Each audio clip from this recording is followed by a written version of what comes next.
live. Welcome to The Wandering Isles. My name is Ken. I will be your DM for this evening. And joining me today, we have Ryan as a Madriana, Kian as Dash, Rory as Eos, Busy as Hatsu, and John as Weslyn. I forgot to introduce you last week. That was my bad. By my bad, I mean it's definitely Kian's bad for not reminding me. But wait, what? Yeah. So you don't get inspiration to speak. It's my Everyone role else to can deliberately distract you. Yeah, it works. That's what I'm here for. I'm here for fuckery. Twitch. We must confess, this is a pre-recorded today. I apologize. We had something come up, so we won't be available on Wednesday, so we just did a quick slap together to try and get a session out for this week, because we didn't want to keep missing weeks. Just quick pre-record. For YouTube, they're all pre-record, so suck it. But for Twitch, just apologies. Cool. Suck at YouTube, yeah. And that's for you podcast suck it, our biggest you can get platform. Yes, the hate oh my god. returned. Because it's a pre-record, I forgot I have to do this. Oh. Normally it does that for me. There we go. Now you can see my face. Someone edited in a quick turn back off. I know, right? Someone edited in a Halo. No, but Master Chief's helmet for sure, or Cortana. I'll take it. Wow. Rory, get on that. Kentana. Kentana sounds like a Mortal Kombat thing, like Kentana wins. Weslyn. No, John. Fucking hell. Even pre-records are just so difficult. Like, yeah. John, whenever like you're ready, please. Picked a bunch of Chaos Gremlins to play with. I know, right? You want to recap? Well, Twitch, just let you know that this is actually live. Just time is relative. Fair. It was live when we recorded it. I guess. You're with us on this journey together, so it technically is live, even though we're not with you then. Now, we were then. And speaking of then, we'll speak of what happens then now. Right? Yeah, that works. That works. Yeah. So we go back to a point in time, which is a point in the future for some of us, in which we were back on an island. A deal had been struck, and we were ready to set sail. But a few things had to happen first. There was some hand modeling between Amadriana and Hatsu, in which they not only admired each other's hands, but bled over each other a little bit in a Boy Scout pact. Only with higher stakes, and they say Wes is the only one who does blood magic. Let's see here. What else happened? The horse is in a Pokemon ball and is ready to set sail with us, because you can't lead a horse to water. You can get a horse on a boat, but you can't get a horse in a boat without a ball. Something like that. We also, let's see here. What else happened? Wes sent a sample of the god plant to Delphini in a magic box, along with a depiction of the weird deck of many things, which we all know is a super great thing to have in a party. We're all looking forward to the fuckery that is going to bring to everyone. Dash went to let Lissa know that he was going to go out for a carton of milk and a pack of smokes. And she told him that the taxi is waiting outside and never come back. There was certainly no fade to black and no kissy scenes as we move forward to everyone getting on the boat. Am I missing anything? I think that's everything. It feels about right. There's some shenanigans with the flag, and then there were... Yeah. Okay, well, we'll get to the flag then. The flag is wrong. We don't like the flag, so we need to get the flag to be updated, right? To... Yeah. There's no flag currently because Eos had dug a big hole and put the flag over the hole, and then Dash fell into the flag. And much like Dash with shovels, Dash cannot also handle flags. And so now the flag is full of holes from Dash being in the hole with the flag. I think that's it. It is totally vintage now. We have one last thing that needs to be covered. Very important, given the absence of Slate and the uncertainty of whether or not Slate was among the several hundred people doing whatever Slate does when he is in spy mode. We have learned that he is in fact in the book, which is a fitting place for him to be, looking for answers that only the book seemingly can provide. And so he is in there doing Slate stuff until the time comes where Slate emerges from the book. And that, I think, is it. That is everything, I believe. We have a 30-hour journey ahead of us. Should we be running 24 hours a day with average wins The dawn was fast approaching, and we all start the scene on a boat. The dawn is when you left, so the dawn had approached, I think. But you're post dawn. Yes, we amended the hours because I read them wrong. I forgot that it was per hour, not per day. So I was like, this seems like a very long time considering how quickly Madriana got here. So I was like, where did I make the mistake? But math is gonna math, and my brain is gonna my brain. So math is relative. Yeah. Also, the conversion rate of knots to miles per hour. It's a whole thing. Yeah. And Dash distracted me, so you know, it's just that's how it's just gonna be. Yeah, he was doing peck dances. Damn it, Dash! Once again. Put your shirt on. You're gonna get some. Cannot the scene opens. Dash just doing peck dances. We, for the purposes of the stream, for those who are following, we slightly amended Madriana as well. We did some changes. We'll discuss that more in a Beyond the Isles. But we decided that there was like some fixes to do, so we'll go into that in a bit more detail down the line. But you may notice some slight changes for those eagle-eyed viewers. We'll break that down a little further for those who super care. I think that's it, right? You know who you are. There's not that many changes that it drastically changes anything really that she's done in the past. Honestly, it really doesn't impact anything she's done as far as I know. It's mostly the same. So it's just a few things that we just felt were a little bit more better suited for her, and it suits because it didn't exist when we made a Madriana. It's just something we made it to with something that came out recently. So yeah. Okay. So we find ourselves on the boat. This is a great time to learn that Dash gets seasick. I think that's a really great time to learn that. What? No, you guys can take over. What do you guys want to do? Hurl chunks, apparently. All right, I'm putting that in the notes. Yes. Yeah. I just realised that all of those fairy tales about that guy called Noah, he was essentially just a guy on a rowboat that had lots of those seals that you have. You know, the one that saved all those animals. By two. Yeah. Yeah. He was just, a guy on a boat with loads of Pokeballs. Suppose. No. They're pretty cool though, the seals. It's a nice idea. Eos holding out the seal, looking at it.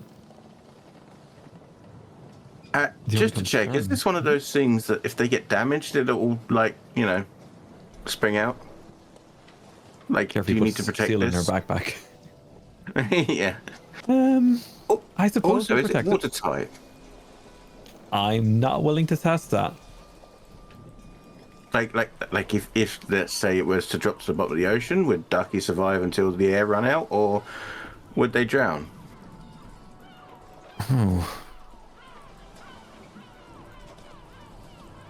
Oh. I hope to never. I don't know. I'm just asking. Yeah. That's a good question. I would hope it's their time. I mean, I suppose the question is, would you rather drown, or would you rather wait until all your oxygen ran out anyway? Slowly dying. How long is this boat ride? 30 hours? Take. Okay. Isn't that thing like a whole other dimension anyway? So imagine worst case scenario, the water gets in, it just goes over there. Yeah, but it's still just a room. Yeah. Rooms will fill with water if they put water in them. Yeah. Magic's Unless there's holes in the room. But then why don't you get sucked out into the dimensional space? Good. Do you not recall moving through the waters to go to a place that was not our own? More than once? So you're saying right now Ducky could be being forced through a hole in the wall by being sucked through it? It's possible. He was just I found my way hyperventilating. into to the chamber that held Remington. And I was I'm sure here. it'll be fine, Eos. Thank you. Is it though? The other option was to put him on the boat and then put him onto this boat and back and forth, but seal seem quicker. I mean, the seal is definitely quicker, but like, I guess unless we get attacked, there's probably no reason that you couldn't. We're not going to be Ducky attacked. out on the top. You could let Ducky out. I would let Ducky out. Eos's Something eyes can swim. wandered towards Verdor in the horizon.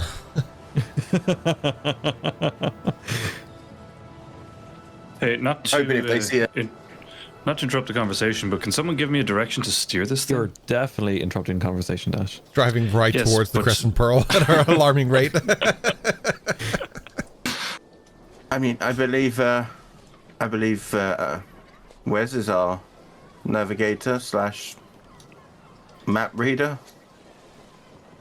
Yeah, I mean, I got a rough direction on that way, but you know, Eos is your aside from navigator. It is. avoid the It rock. is. Eos is the navigator because she has the compass and the.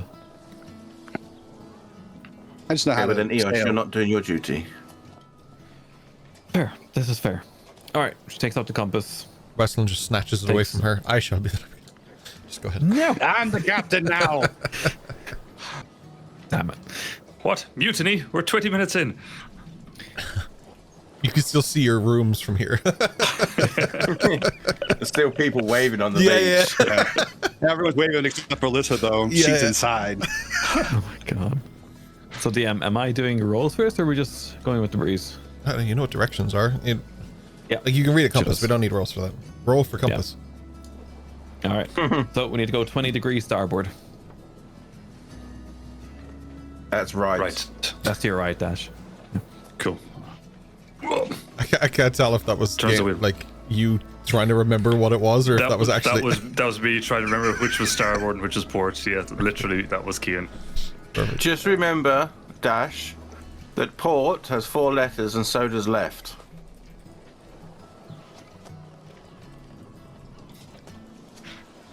That was also Kian counting the letters in the word right. I couldn't remember. Noted. Thank you, Adriana. All right. The boat sails on. Starboard. Birds above you. It's a beautiful day. Sun rising. Time to set sail. This is a good time to remind you that we do have a roll table for random events that can occur while you're sailing. That usually Yay. we roll once a day. On the first day, I shall not do this. But subsequent days I will try. Could be good things, could be bad things, could be nothings. We don't know. But the table exists, so we use it. Cool. It's gonna be about a day and a half, 2 days, close enough that you get there, depending how the wind favors you. You can sail for 24 hours because, as pointed out, Madriana had a mini crew here already from Verdwar who are willing to take you further and then get off the boat on the way back. You also brought a few extra hands along the way and yourselves. So, in theory, it should be good to go. Yeah. What do you guys do with your time?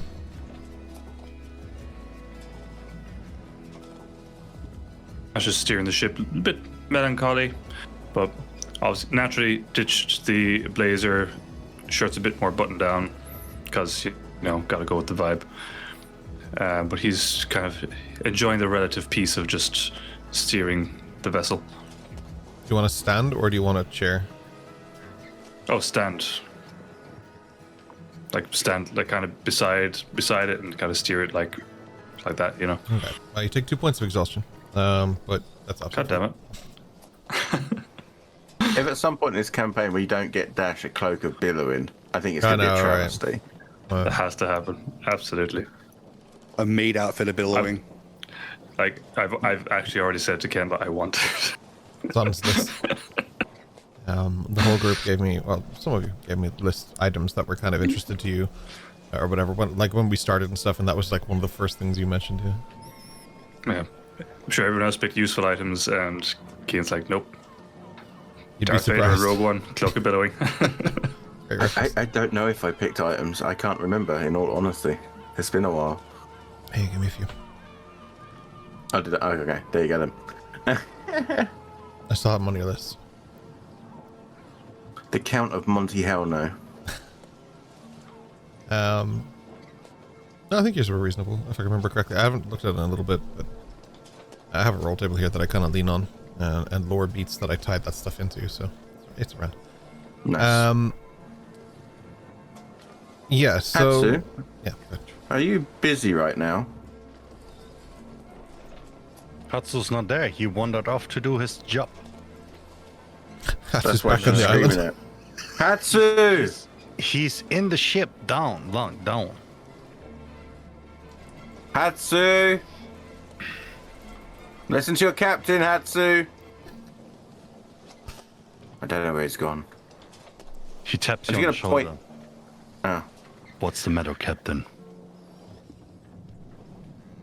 Are you free for a moment? As you wish, Captain. I like this. Okay. The faces of everyone. Okay, I want to do some training, and I think it will also benefit you. How about a spa on the deck here? I think it'd be interesting for two reasons. One, we're on unsteady ground, so it teaches us balance and, you know, agility. Also, there's people and there's items around, so stuff to avoid. Obviously, no, you know, no damage, flat blade. How's that sound? Under one rule. You're not allowed What? to use your wings. Deal. He grabs her forearm. Deal.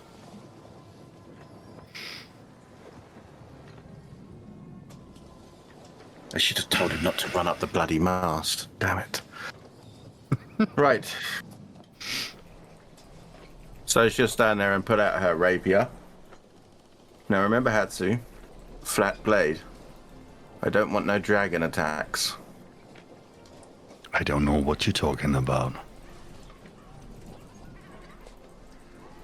So yeah, essentially I want to test my metal, as it were, on a uneasy grounding, movement, that kind of thing. Because you never know where or when you're going to have to fight, so... Sure. We'll use the rules for rough terrain then, for this, just because we'll say Dash is still learning how to drive, so this might be a bit rockier than the normal. Do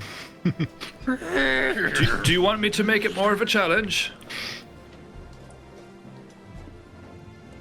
I'm not sure you have the Fighting with you capability, around big man. It's always a challenge.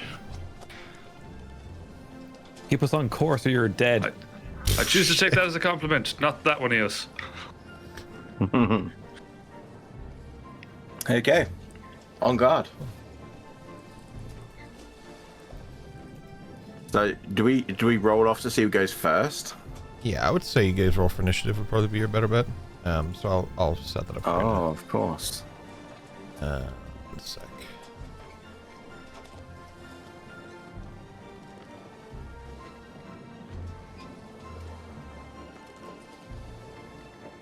Adriana's getting a little bit antsy because she hasn't practiced in a while.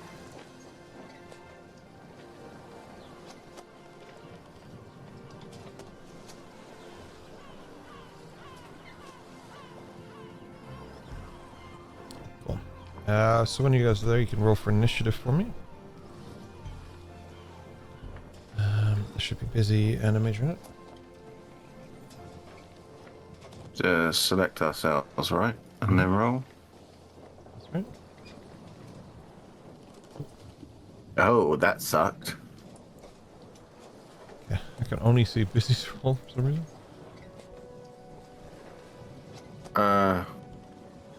Mine is global. Public roll. Okay, I rolled so a 4, but I've got an 8. You got an total. 8 and busy got a 13. Okay. Not sure why that's not showing up in chat, but we'll fix that in a sec. Cool. So that's just, okay. So Hatsu would be up first on the ship. Yep. So Hatsu, you're free to move, I believe. Look.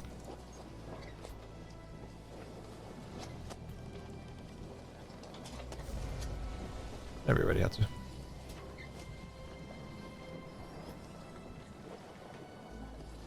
I think you're on mute, busy.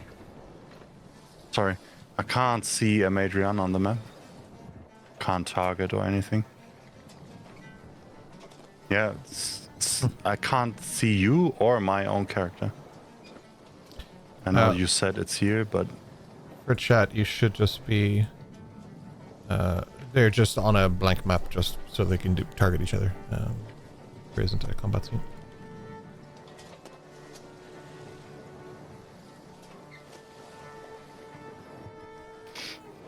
Actually, am I tripping? Make a combat scene for this?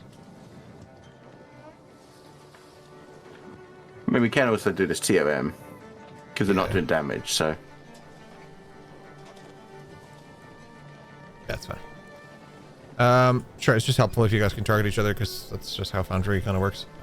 Biz, can you still not see her? No. I can only see me now as well. I could see everyone, but then it went grey. For me, it's just a blank square grid, grayish, and I can see something in here, like checked out here, but I don't see players, and I don't see a Madriana in the initiative, like in the window above.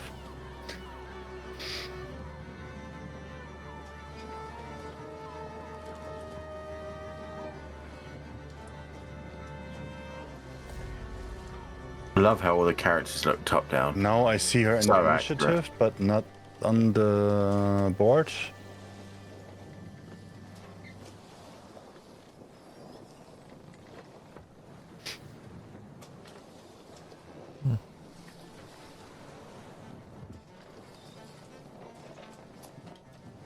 I love how all of our characters look like they came from a different anime.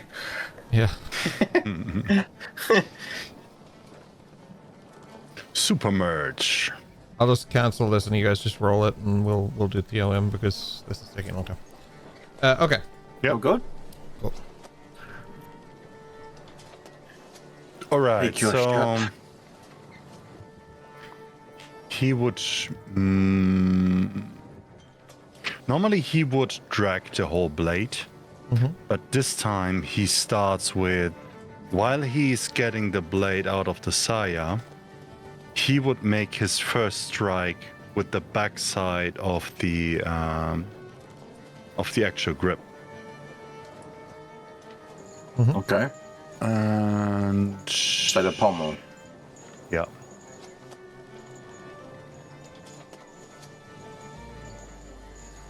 If you do this first of 3 hits, Hatsu. 16. 16 does hit.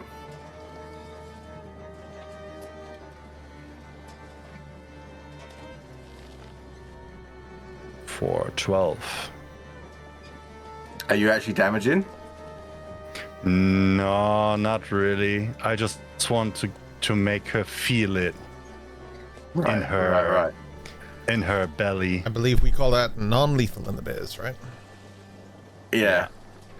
It's all But you wanna know- non-lethal, you but want me to know. she might have some. What's the actual English word? If you have like these blue, yellow, greenish marks after training, Bruising? bruisers. Oh, bruises. Yeah. Yeah. When you bruise your skin and stuff, you mean?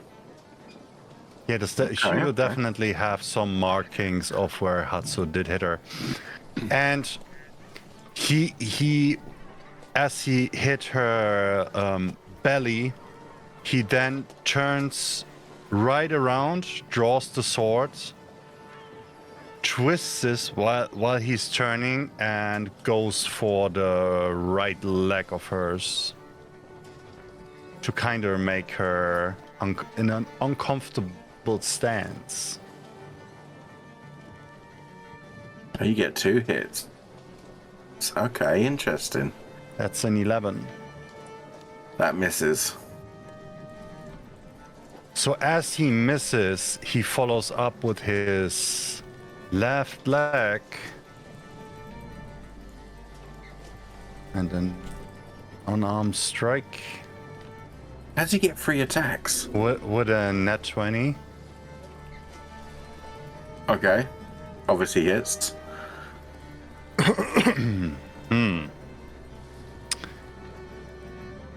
And while the right leg is kind of numb and in pain, he twists again with the attempt to get rid of her second leg that she's standing on, with the attempt to knock her prone on the floor.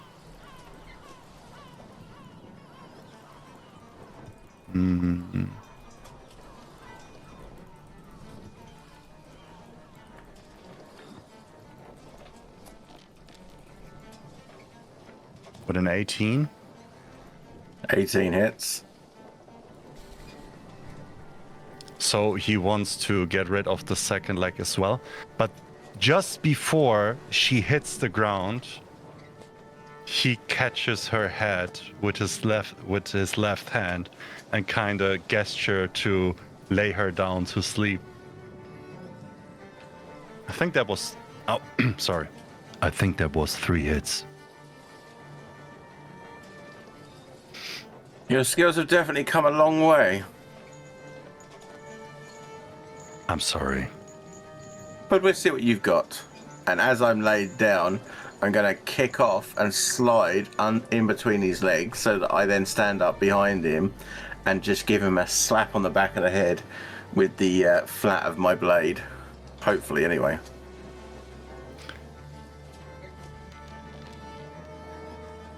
It's a 22. He uses his reaction to deflect the attack. So roll for damage, Rhino, and then he just removes 12 from it. Oh, interesting. And if it's 12 or less, he consumes. So Yes, you trying to hit him with Hang the on. Hang on. Because I also then... He's making it a point to make sure she feels bruised. I feel it's a good idea to do that back too. A second. If you... Let's pretend... Oh, I don't know if I can because you're going to negate the first bit of damage. So, okay, carry on. So as she tries to hit his head, he, instead of, like the moment you think you had him, he moves backwards into your direction and he hits your hip with his butt so that you totally miss it and go back into the uncomfortable position where he hit your belly first. And then he turns around in a gesture as if you two were dancing.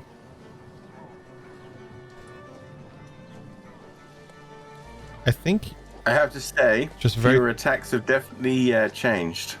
very quickly, I think you can make a dexterity saving throw against the Deflection? the deflection. Yeah, not to damage you, but if yes, before you say no, listen to my full sentence, and then we'll go back. Not against the deflection damage. Dexterity saving throw against if you're trying to redirect it, which you just said, you're going to hit back in the stomach and push him back down. I know that's flourish, but I think according to that, target must make a dexterity saving throw or take damage equal to twice the martial arts die dexterity modifier. But that's if you're redirecting the damage. So if that's what you're doing, or are you just doing flourish? I'm not redirecting damage. I'm just making flourishing sure. while Okay. she did miss. Gotcha. Okay. Just making sure. Oh, good referee. I guess it's your turn.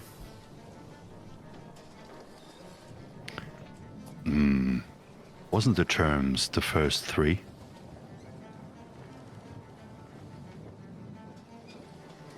We can dance along, and Adriana, I like to dance.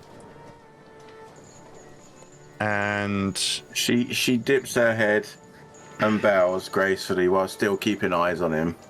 Slides their sword away. So he would sheath his sword in kind of a ready position, but then he would let loose and he would bow. And he would not use the sword. Instead, you would see him from the bow.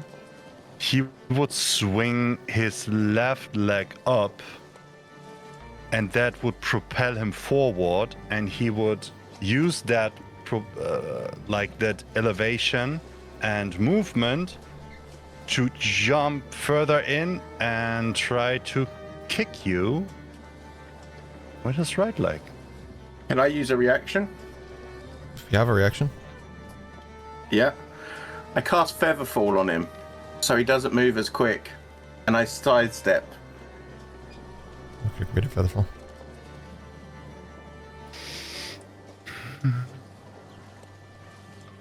By falling creatures, if he's jumped up in the air as he suggested, he's falling, moving slower. That's clever. I like that. That was one of his 2 normal attacks, so because he Oh, is not using I'd say by the sword. second attack. I'd say by the second attack you worked out what I've it's done, fine to but- me. You try to interrupt his attack to throw him off. If Busy's okay I with it, what I'll argue- say is that it probably gives disadvantage on the attack. So just re-roll once to That's see. fair. Yeah. Just because it's a new element, so you are kind of, you're not falling technically, so I'll say it's... And I would say he would be familiar with that kind of feeling. But it would still, yeah, you would be, but I would still... So I'd make you roll again, but it would be for the first attack. We haven't moved on to second attack yet, so I'll say you can still go with your normal movement for the second attack, because again, you are familiar with this. I just don't know that you knew she could do that, so there may be an element of surprise there. So if you're okay with it, I would throw disadvantage to the first attack. Okay. Then it's the best of both worlds for both of you, I think. Yeah. That's fair. Oh, I rolled advantage. I'm so sorry. It's okay. That's right. There you go, 10. That So would be a 10. 10 doesn't hit. So the first one will 10 say that misses. doesn't hit, but you still have your second attack and your... Okay, tell me how he didn't hit.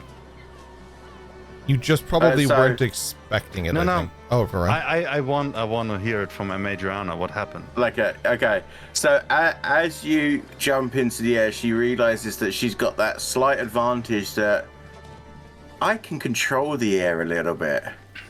And as she just drifts like Neo style away from your leg, she clicks and your descent slows. So you're still falling from the trajectory of your jump, but just much slower. So is she then moving away, or is she then still standing at the same position? But she's still standing in the same position. She's just moved a little bit quicker because you've been slowed in your descent.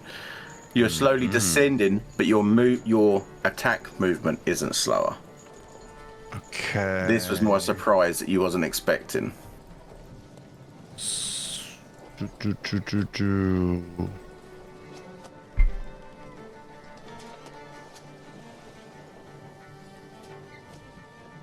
This is that Spider-Man with the Flash kind of thing, where he just wants Yeah. to go by and then- I like it.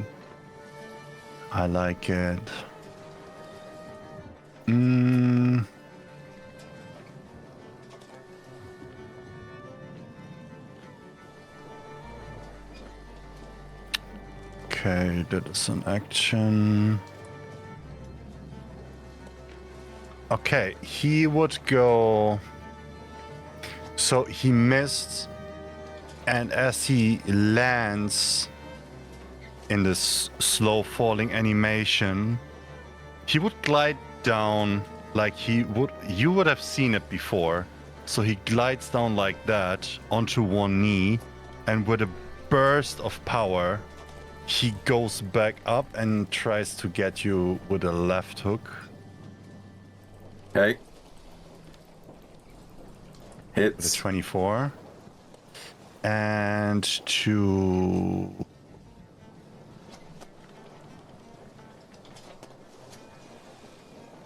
to try to keep you in place, Okay. he uses an attempt of stunning you with a 13. Is that against my AC, or I have to save against that? Against your AC, yeah. So you missed then. So as you dodge his right fist that is coming right after the left hook that he gave you, you see like a golden spark electrifying his hands with a sound of 1,000 bees swarming through the sunset.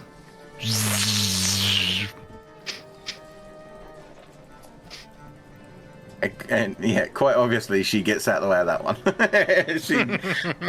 Nope, not today, sir. Okay. As you have swung that past and missed, she's just gonna try and headbutt you. Like as you're in that close proximity of that, she's just gonna be like, crack. Unarmed strike. Yeah. With a 17. Just hits. So yeah, as you're within that close combat of that golden, like Iron Fist style, like hand coming past, she just reaches back and just whack right in the face. The second before it hits, you would see and feel like a pulsating golden aura. Okay. And he attempts to absorb whatever is coming. Oh, you want me to roll damage? Okay. Yeah. I wasn't trying to do any damages. A 0. Anyway. I rolled a 0. The second your forehead hits his, there is like a second of, like, it feels like a second for you or for the others, but for you it feels like a moment of time is paused, and right when you think you got the hit, you feel just that it stops and you both heads touch, but nothing happens.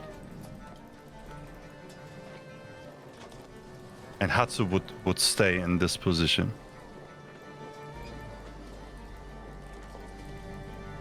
Okay. So we just stood face to face then, and I am Head to head. done. Yeah.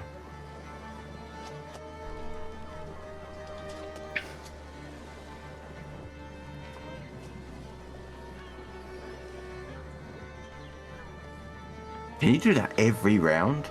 Like, that's nuts. As long as I have a reaction, obviously. Yeah, but that's, I mean, like, even just to have that as a reaction every time, that is crazy good. So they stand face to face, and you all of a sudden the sun and everything around you disappears as he casts darkness.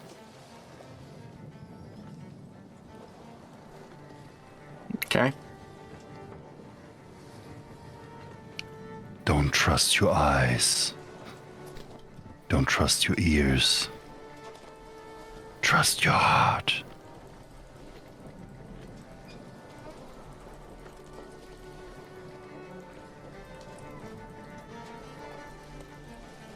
Is that everything?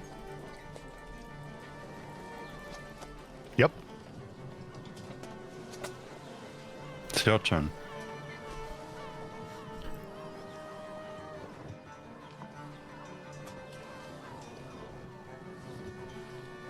I would add to that very quickly. That darkness surrounds pretty much anyone on the boat. That's a huge sphere around your boat. Like, so all of a sudden it's very dark for a lot of you. Hey, what the fuck? I can't see where I'm going. I'm gonna. Just looking down, like, what is happening? It's just dark. What just happened?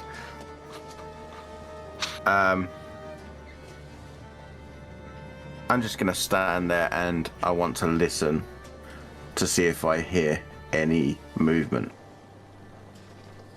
Okay. I want to work out where he is.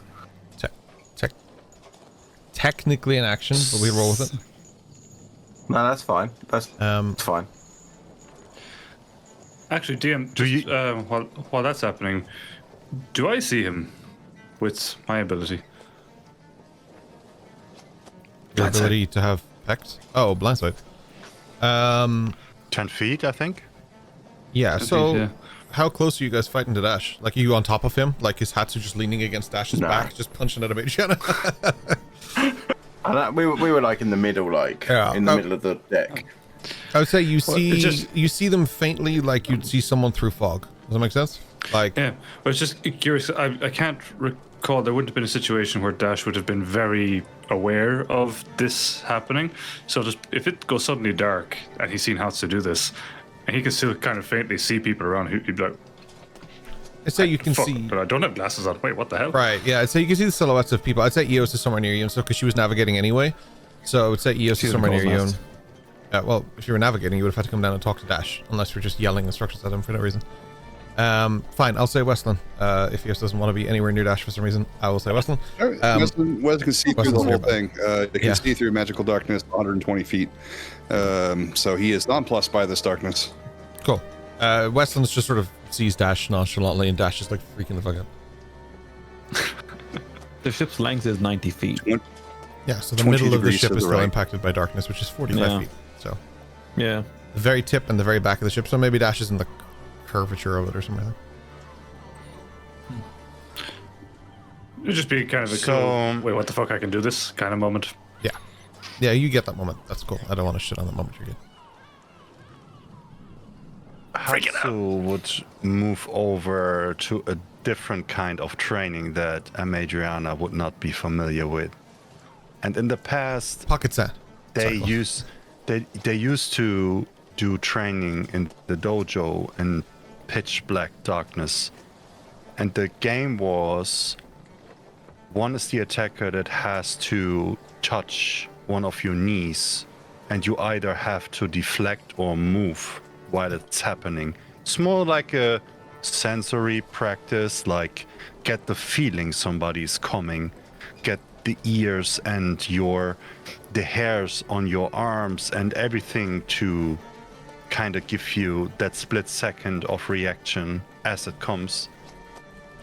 So he's starting off with, he is 10 feet away from her, and he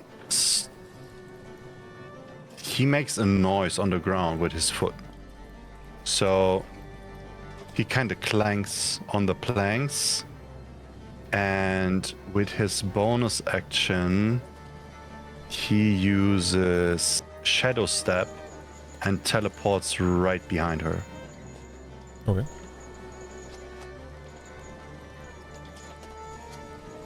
Does that in itself make any noise? Probably not, right? It's a teleportation. So I Yeah, don't no think. sound. I don't know. It would be. Yeah, I don't know.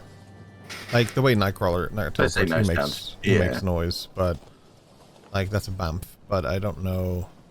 Like I know Thunderstep specifies that it makes a loud noise. For example, this one doesn't. Yeah. You're kind of moving with No, the that's shadows, fine. so I would say this one is more. Like if I were to animate this, I would say yeah, there's for sure a noise, an effect, but I would say whether or not the characters can hear that noise or if that's just for animation effect is two different things. See, I see this more like, is it But Azrael? I would say That's silent. with the high perception, I would argue you would feel a gust of wind.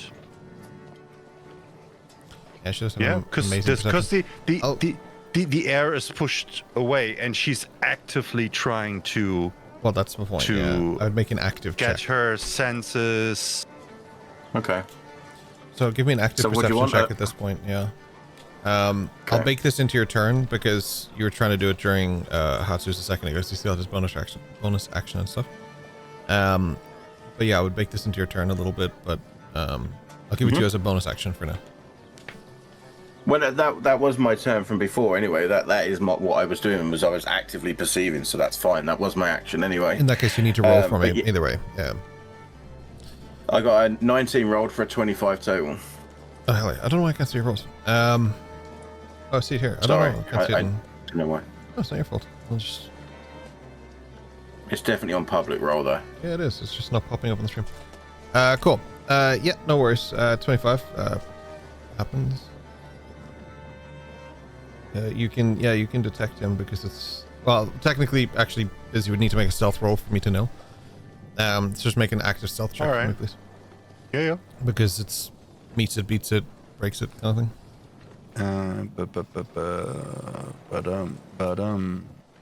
I think I will get advantage by just I was rolling. gonna Yeah, say, darkness advantage, yeah. surely you would. I thought it would automatically give it to you, but it's fine. Yeah. No, it didn't. One list, long list, one item in a long list of things that need to be fixed. Ocean of issues. Roll it Just again then, another Hatsy. normal roll or what? Just roll one Yeah. more normal roll, yeah. I don't know why that's not coming up. That. That's a 16. A 16. Yeah, so 25 beats it for sure. So I know you're there at least. I can't do anything, but is that all your turn? Can.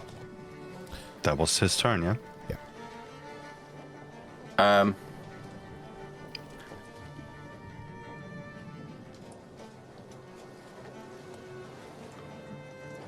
So as she realizes you're right behind her, she spins, and as she spins, you can see in the darkness, right? Mm-hmm. You can see in the darkness. So as she spins, you see as her wings unfurl and almost re-surround her as they come round. But as they do, it seems as though her feathers actually fly out of her wings and create these this almost tornado swirl of daggers around her. So I need you. Why can't I cast this? Oh, there it is. I did do it. I need you to give me a dexterity saving throw. Mm-hmm. So this sort of maelstrom of feathers is around you, or what is it like? So this is my winged fury, renamed from Swordburst. So it creates spectral cool. blades in a circle around me. I'm sorry, I That's forgot you a can't see the normal chat. dexterity ability check, No, it's right? appearing now. I fixed it. Saving throw. What's the radius on that? What? 5 feet. He's right next to me. Okay, just checking. Sorry. on your sheet, it's the normal. ones- Saving throws. It's the one under your con int in the middle of the sheet. Dexterity. saving So throw. click Yeah, dexterity and do a saving throw, yeah. Dexterity ability check. Saving throw. And but on top there. No, not the top. The box. The box above your senses. It says saving throws. Ah, that's sorry. It's all right. It's a 26. Ah. He's fine. Her save will suck. So, but either way, you see it happen. I would say, to flourish it a little bit, he would see you starting to spin, and he would move in the same fashion, in synchronized to the wings, and he would turn with you, just as a dance. And that's my turn. Actually, I really must remember my stuff better. We haven't had to use this in a while. Yeah, that's kind of what I wanted to. Where is it? Sorry.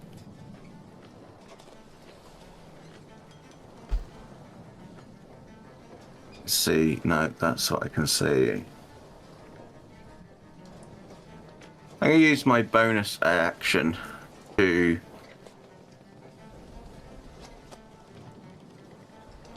disengage, and I'm going to move back about 20 feet. Okay. I know I still can't see, but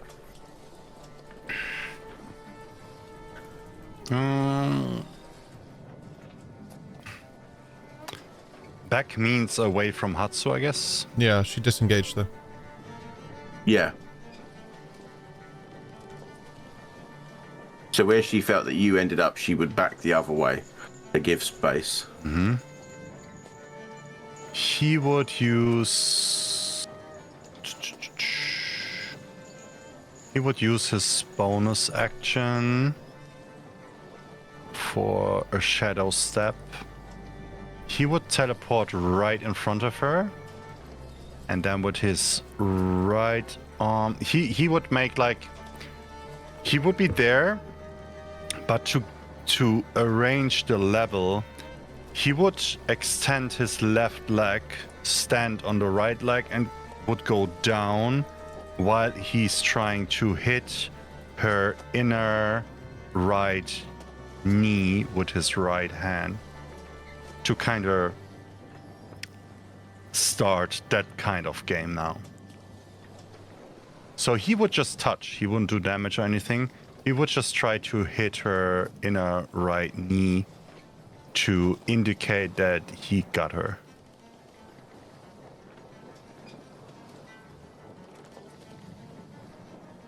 With an 18. Hits. So as he hits it, he swings around on the left and tries the same on the other knee. For net 20. Definitely hits. And I'd say by now she's on her knees in I was front about of to you. say, yeah, you're essentially. on the ground, right? Yeah.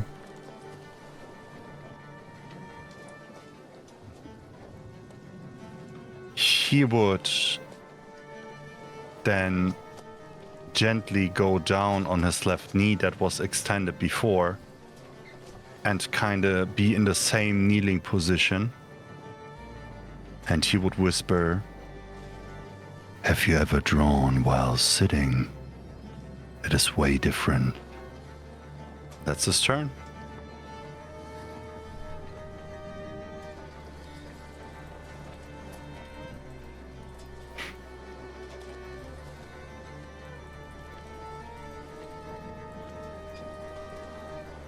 She puts her hands down on the floor in between essentially herself and Hatsu. Slides her legs, like on her shins, she slides herself back maybe a foot or so. And then puts her forearms flat on the ground and her head down. And just lets her wings fall. Like either side. Like just down.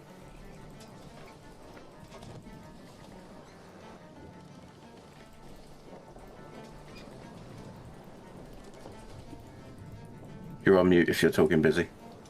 Sorry, in order to gesture something? She's essentially just laid down in front of you. So, what's the yoga pose where Downward you're like facing dog. on? Is it that one? Yeah. So Yeah, kind that's of where your arch stretched is up in the air. out in front. Okay. Yeah. So she's essentially on her knees, You're but bowing, with her right? arms flat on the ground in front, essentially like a ground bow. So like, you know how the Japanese would like when they bow and they pray and stuff. She's essentially done that. That's your turn. He puts his hands on top of your hands and he kinda tries to guide you up standing. Just stand with you.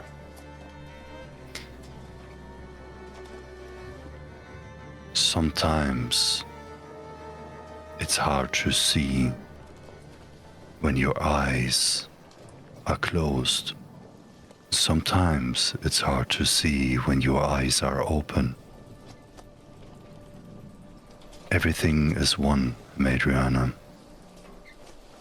We have to learn to become one with everything. And he would gently position your arms in like combat posture, if that makes sense. So your right arm would be extended to the front, and the left arm would kind of give some cover towards the face for deflection, whatever. And then he would put his right arm on the outside of your right arm, as if two swords were touching in front. And he would gently move your arm in a way towards you, so you would have to make pressure against him, and then it would go back. And then you would go right and left, and then you would lose contact, and the other arm would pop up, and you would get a sense that something is coming, and you will be able to connect with the other arm again. And he would try to teach you how to go with the flow of the strikes and deflect, but it would be not harmful. It would be like a meditation, an enabling of your senses to elevate yourself from the dependence of your eyes. She follows the fly as best as she can.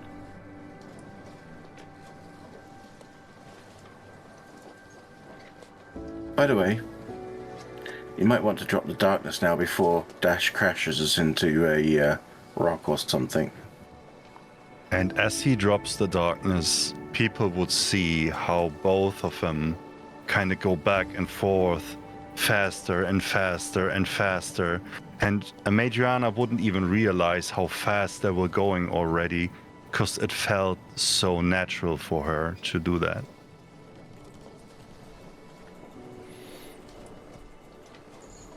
Here's a small smattering of applause from the helm.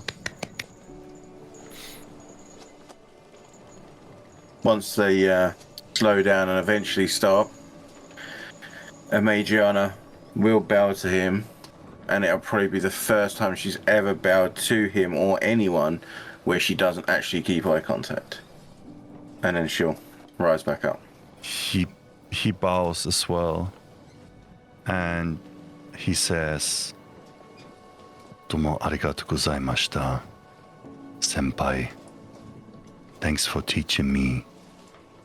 And one day, I hope you will teach me how to fly like you." I might be able to teach you how to fly, but I don't think I'm ever going to be able to fight like you can. I'm glad you're on my side. If I can learn it, you can learn it too.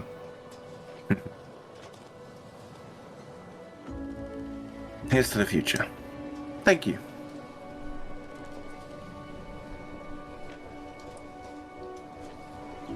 And then just she looking over walks. the railing, waiting for more, like the kid in Incredibles.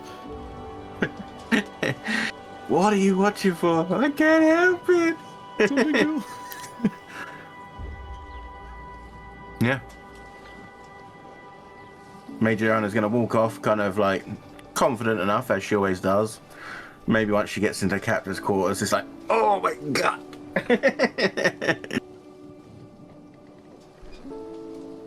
Oh yeah. Yep.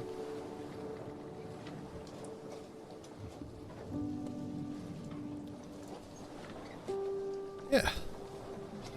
She goes, Hatsu would shout behind her, like, "Am I allowed to continue my job, Captain?"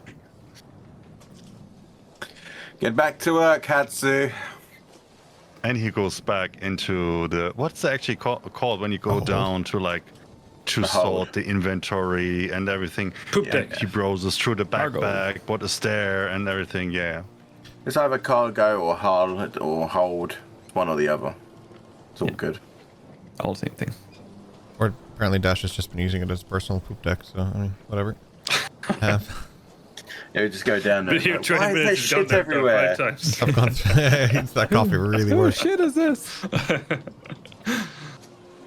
So I discovered these new things called laxers. My god, you should try them. Like Fry when he's talking about Futurama, he's been in jail for one day and he's like, and I'm just letting my waste fall wherever it needs to or wherever I am. And Lita's like, well, like an animal. And Lita's like an animal, like in the corner. And he's like, the corner, of course. Yeah. That's just figuring things out. Right, so yeah, I mean, I made Over John the side. Why didn't I think of that? I made John a little humbled on me thinking I need to add an extra 1 or 2 CRs to your combat. Hell yeah, that was cool. For fuck's sake. It's the fucking 5 or 6 attacks he gets. That's what fucked me up. It's stamina with Hatsu, man. That's the other thing. It's not continuously, so you have to be very careful how to spend those points in the end of the day. Yeah.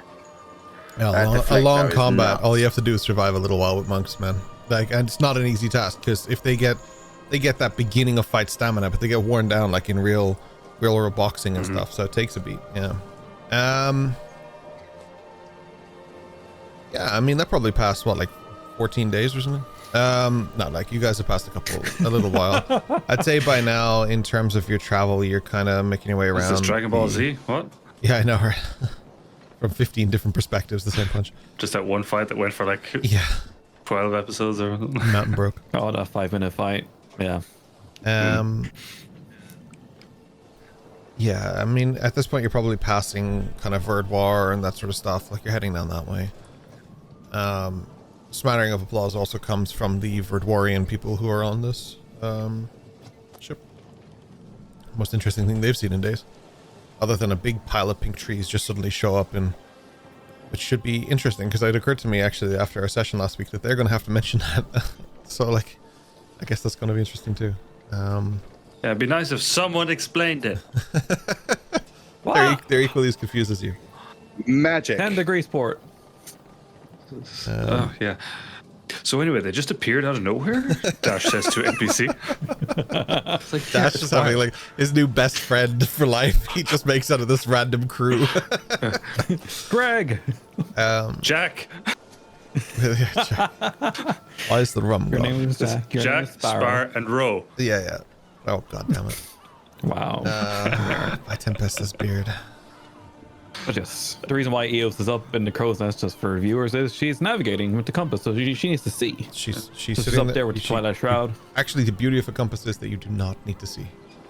Well, she likes to see. Oh, she needs to see where the land is. Yeah, that's your job. You're driving the ship, dude. But yes, there should be someone up in the crow's nest. Yeah. But yeah, no, it's fine. What's Weslyn's take on sort of all of this? Because it's like his first time, not his first time seeing sort of inter-party combat, but definitely his first time probably seeing it organized. Because I don't think he was there for the, like when they did sparring sessions, because you guys kind of just did that on your own in the school and stuff. But Weslyn wouldn't have been a part of that. The only time he ever has seen really combat in the group is with like Boreal and shit, and that all went haywire. So like this is the first time it's kind of been predetermined. How does he feel about it? He's seen combat. I think he's seen sparring. Has he seen sparring? Okay. I wasn't sure. Yeah, I was thinking about it. He tried to break one up. He tried to break one up because he thought they were actually fighting. Oh, that's right. Yeah. Oh my God, you're right. I'm so sorry. You're absolutely right. Yeah, you're absolutely right. A million years ago. Yeah, but that wasn't this Weslyn, was it? That was last Weslyn. That was a previous stream, yeah. True. Same Weslyn, different Weslyn. dream. Yeah, it's complicated. I mean, Weslyn's not wild about it. Using up energy to spar on a boat. Darkness. No, the darkness doesn't bother him, but I think he's the only one on the boat who can see through that. That he knows of. But he's not particularly focused on the combat. He is focused on making sure that we get where we need to go. Because he has stuff he's got to do. Stuff that is apparently 800 years overdue. So he is mostly studying the sky and the water. And the irony of him being on a boat, again, is not lost on him. Sailing with these people on the Witch Waters. He's going to have to reckon with that at some point. Yeah. I have some follow-up questions for how he handles the water, but we'll get there. But yeah. Good to know you're studying the seas and the skies. I'll keep that in mind. Navigator, you have a question to bring to the group then. You can either go northward and around Verdwar to the north and then to the east, which brings you across the top of like what would be the farmlands of Ouroboros. Or you can go southward and head down the way you know that leads you past Asazaki and Sekinotoshi and then go kind of north to get up to Anbadin. There are two ways there. Neither particularly appears to be faster with where it's placed. I'll be honest with you, that wasn't intentional. That's just a really cool thing from where you're coming from. That wasn't actually something planned. That was just awesome. So you can kind of both ways take you there. You've been both ways. When you went around the north and all the way down the island, back south, kind of around it, you did that before for some reason. You unlocked like Gomgalore and stuff. That part is you've been there before, and also you've been southward, which is down by the lighthouse, and then down through by Asazaki and all that. So it's up to you all as a group which way to do that, but I would let Eos bring that to you as a thing. Yeah, so Eos will lean over the railing, laying on her belly because she's kind of unsteady, being 25 feet up in the air. And she uses thaumaturgy, so her voice is 3 times louder, therefore everyone can hear her. I'll pop that in the chat. And she asked a question: which way are we going? She doesn't explain any of the information. She just asks which way you're going. Okay, perfect. Dash, which way are you going? No, that's me shortening what you said down into being, yeah. Northeast. I'd like to set eyes on Rirtes. Why? It's been a while. It's where my father grew up. He's not there. And you know we're not stopping, I'd right? like to see it. Don't want to We're stop. not stopping. Madrona said we're not stopping. It's her boat. Don't want to stop. I just haven't seen it in a long time. Also weird. Oh, sorry. I meant almost What just can gave I away do? tons of lore. I'm sorry. Shindig. I'm sorry, kid. Oh, what's in the sky? Hang on. Oh, I'm sorry. Drop kid. anchor. Sorry.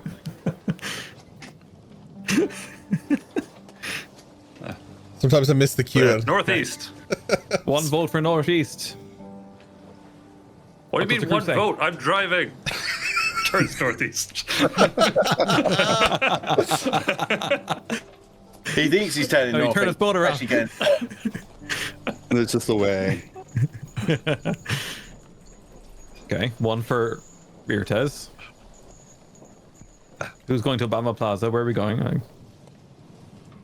Obama I Plaza don't Sun mind going turns right around. northeast. I Northeast. don't mind going northeast, but we're not stopping, Dash. No intention to stop. Just want to see. It's literally going to be a glimpse in the distance, like. That's Drives enough for me. past and it's like Mardi Gras and it looks fucking amazing and there's fireworks and like one night only. Yeah. Oh, damn it. Okay. Well, you know, This is the way. Rirtes is near Gomgalore, so yeah. We're not We're not stopping. stopping there either. I didn't say we're stopping. I just want to see it. But you'll be really far Air away. high fives Fuck to me, you. this is not a sightseeing ship. We are on mission. All right. Dan Aykroyd. On mission from God. Pro Cruises now open for business. Was it National Lampoons? I think they were driving through the ghetto or something. They were like, roll them up. And they just like brought the windows up.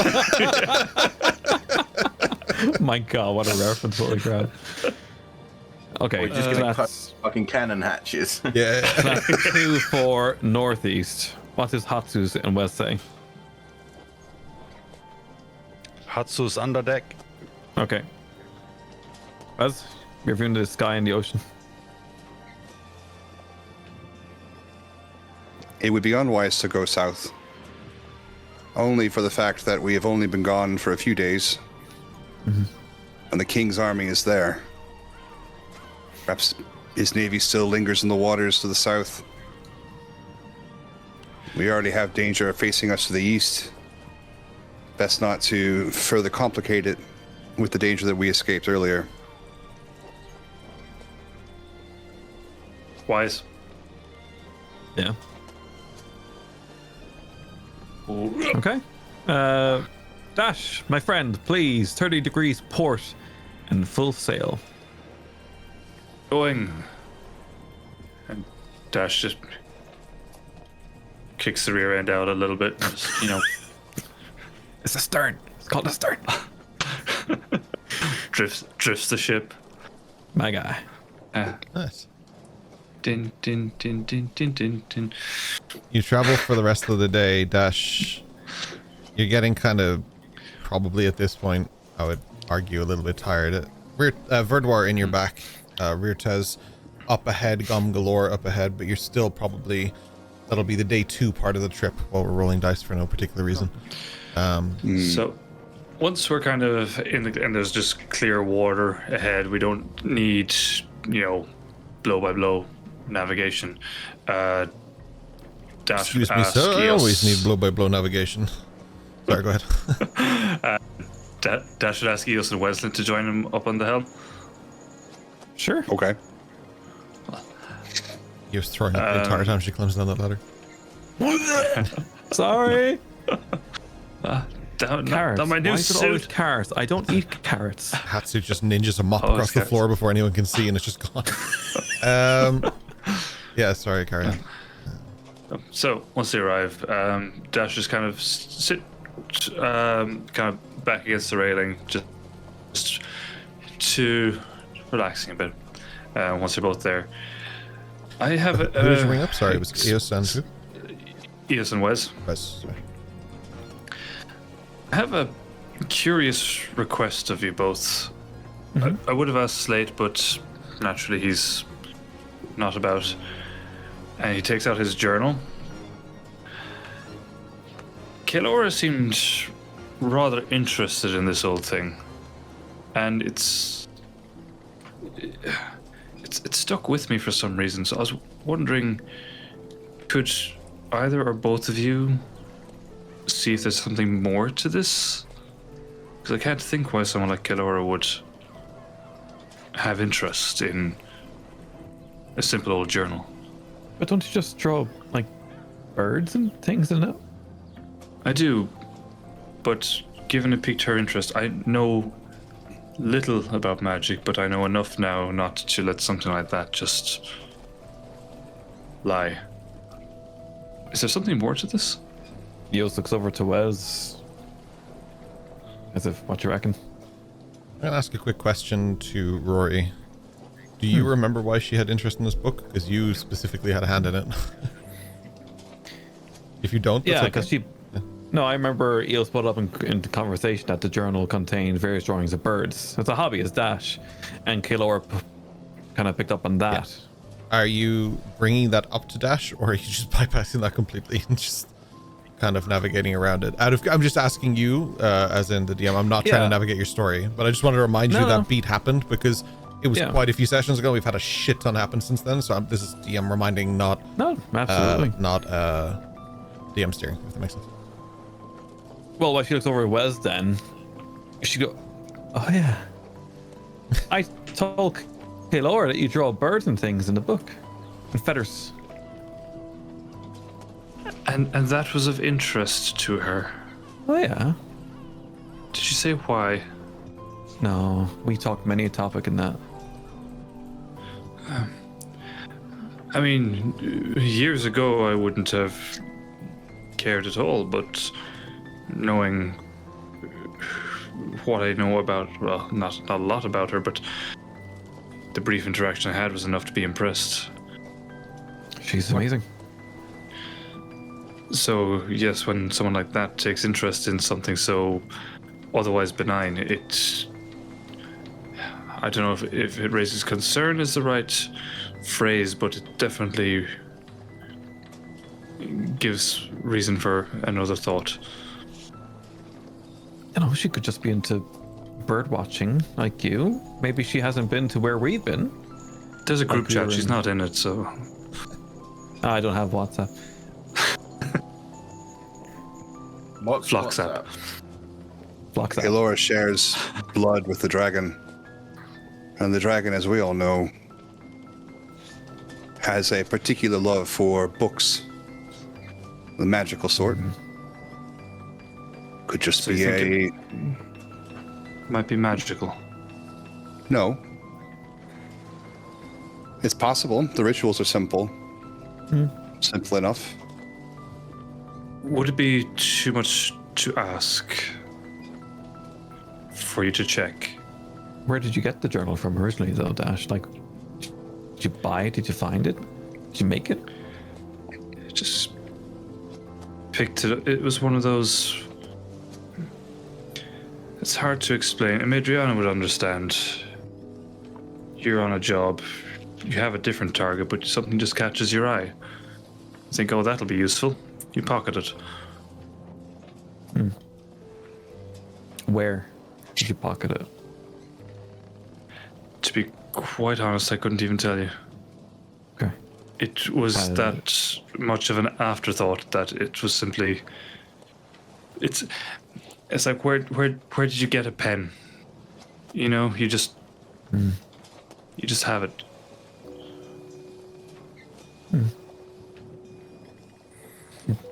When you picked up the journal itself, did you feel it wanted to be picked up?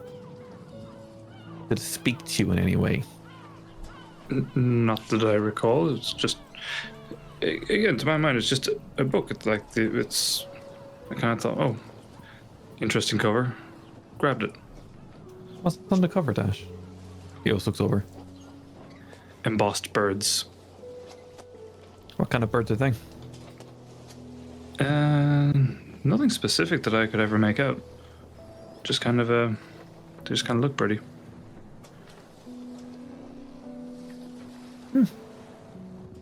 Well, if it will ease your mind, the rituals are easy. I could teach you. You could teach me. Don't see why not. Surely you have the aptitude to do it. I mean, I'm willing to try. Right. Well, lay it on the deck. Lays the book down. Open, closed, Right. doesn't matter. No. Now, repeat these words. And he will begin the ritual of detect magic. The language Grabs is the wheel, just in case. heavy with magic. Takes 10 minutes. Probably longer as he's trying to get Dash to do the spell. It's like 5 hours later. Is that TH or an SH? I didn't catch that one. The. No, it's in the back of your throat. At the same time, you need to like pull in air from beneath yourself. You're speaking with all of the holes in your body. Dash would definitely fart. No, inwards. It's about drawing in the threads of, the air, threads of the universe around us. No, not quite right. No, try it again with more,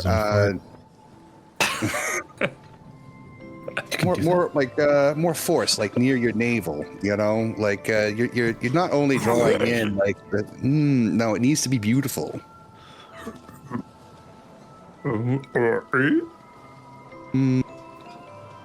No. I mean, it took me 800 years to perfect this, so I'm sure the 800 years you had in that book, you should have, mastered this by now. I wasn't in the book. No. You weren't, were you? Oh, yeah. That's right. I'm 29. 29. Huh? You're 29. Yeah. Yeah. But now we have to start over. Okay, from the beginning. And with that, another 10 minutes One, passes. two, 1, 2, 3. Mm-hmm. Sashay. Arm up, down. Breathe in. Circular breathing. Ash and Wesley ended up doing the coincidence dance. Coincidence. Really dance. You can really dance. So he will do this as long as it takes for Dash to manifest this ritual. That should pretty much Which take you I'm down, sure but is- to be honest. Yeah. Should I roll Arcana? No, you're okay. You will in a minute, but we'll start here. Oh, fuck. You cast Detect Magic on this book. Deep in the lore of D&D, there is a fantastic book written by one being. The Whispered. The book itself contains so many atrocities and evils that they just simply refer to it as the Book of Vile Darkness. That is not what this is. This is just a normal journal. For God's sake, Ken. This journal is filled with drawings of books. There's nothing really here that you need to worry about. I think it's a good book. Yeah, fine. A lot of empty pages. Seems pretty chill. Yeah. It does not seem to be connected to any threads that I can find. No. You were really worried about that one thread in particular, but no, nothing like that. Well, yeah, I mean, that would be, I mean, determining that from a detect magic means it's bad. Like, it's bad. Yeah. No, you're good. It's not magical at all. Oh, good. I mean, that we know of. I mean, there's many other things that could be on the book to prevent it from being seen. Of course, yeah, there are protections, and all of your magic is channeled through a patron, and that patron may decide that you just want you to know what this book is, so that could also be a determined thing. True. That's true. Why would the patron get in the way of me knowing what this book was, though? I mean, unless it was something to do with chase birds, man. Maybe just like birds. Yeah. Or it's Makes sense. just a journal. Not everything has to be something. Which is good for at lean on least the one of obvious, you I to got remember as everyone else excels at this campaign. Wow. Is there anything else you needed, Dash? No, that's satisfied my curiosity. Thank you very much, Weslyn. Hey, how are you Still have to feeling on the show it boat? To Kilora, though, she still has to see the book. Oh, sure. If she's curious, I'll let her see my drawings. We should. How are you two feeling on the boat? Fine. It's kind of wibbly wobbly on top of the crow's nest, but Is it? I mean, you in particular, Eos, given your father's situation, is it not difficult? he's my Worrisome? not blood father, so Regardless, you were close. voice in the sky. You heard it too? Yeah, There was the wind, sorry. must be those freaking Must have been the dolphins. wind. Harsh. Oh, seagulls.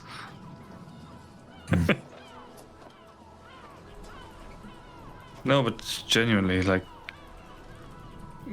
does this not bring anything up with you? No, You're still like in- obviously I intend to find him or find the wreckage of his ship and then him somewhere alive and safe and sound, because I'm pretty sure he's not actually dead. I would have felt it if he actually died. Why? When someone actually passes that you know and love, you feel it. You feel the snip of that thread. But he's not your biological father, so... Voice in the sky, would you go away with your clouds? That seagull is very talkative. Very talkative. Is that... I must ask, is that a magical thing or a belief thing? My gut would say a bit of both. The books in the Undercroft would say there's a whole river and people that do things, but yeah. I believe if Oh. someone that you know and love and adore actually dies, you feel it. I felt scared. I felt horrified at the idea that it actually happened, and the little squirrel at the top had said condolences, but it doesn't feel real. Not sure it ever does. What does he know anyway? He could be like the sixth-rate demigod, like the sixth-rate pirate. You know, I think that's effectively what he is. sixth. More of a god than any of us, either way. I don't know. Have you seen your pecs, Dash? They're pretty godly. Oh, You should really wear sunscreen. do you know what? I should. Just burn to Actually, crisp. burning up a little bit. Just a straight V down. Ugh. Yeah. I mean, denial can be a terrible thing. That's the Not river. just a river. The river is I mean, it's probably a poor example because I recently learned my father is still alive, but I went through that when I knew he was dead. When did you last actually see your father, Dash? 20 years. And you said you were bit more. 29, so that's...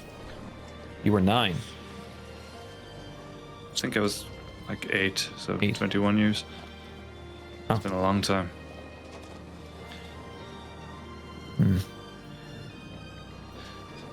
So, kind of feel like I should really put a rush on convincing all of you lot to help me go get him at some point very soon. Maybe. Yeah. I mean, we'll help you get him out of wherever he is. It's just Scorchwood is big and scary. Yeah, I'm also kind of scared of what I might find, to be quite honest. But the point is... Yeah, the food could be really bad. That too. The point is...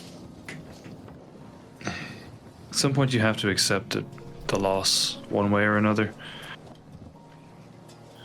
Because whether it's the worst news possible that he's dead, or potentially even worse news that he's worse than dead. Like... Tranquil? Like in Scorchwood, for example. Oh.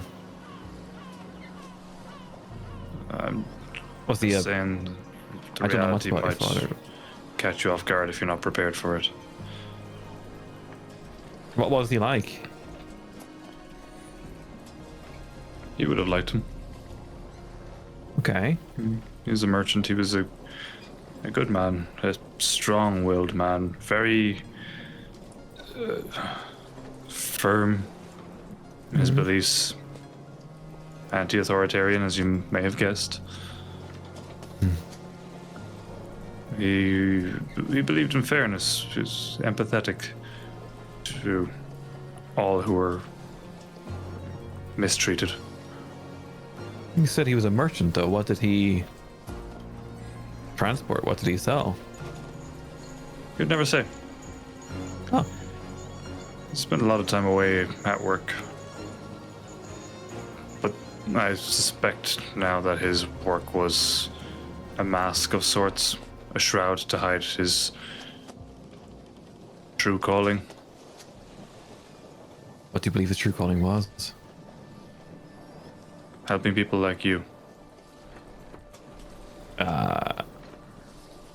Really? Mm-hmm.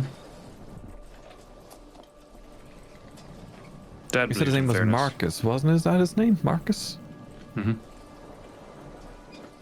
Maybe not this round trip, but the next one we should probably stop by Gamglor and ask a few questions. Because if he was helping people like me, and therefore people like me exist upon that land.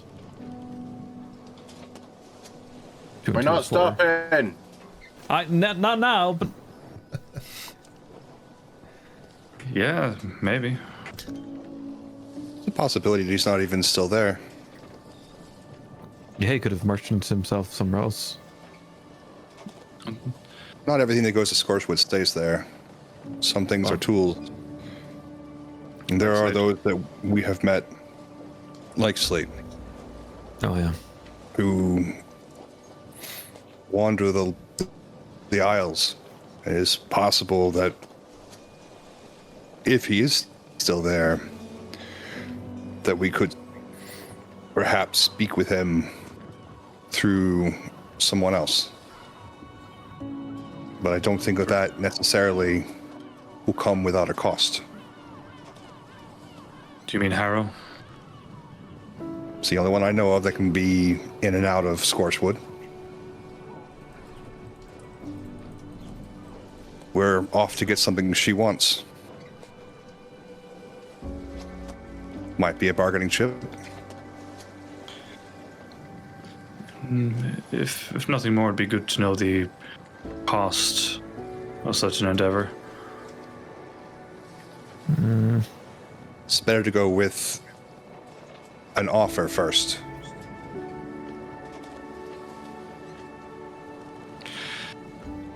offer my blade to her neck, but I don't think she'd accept it. You would definitely deny that.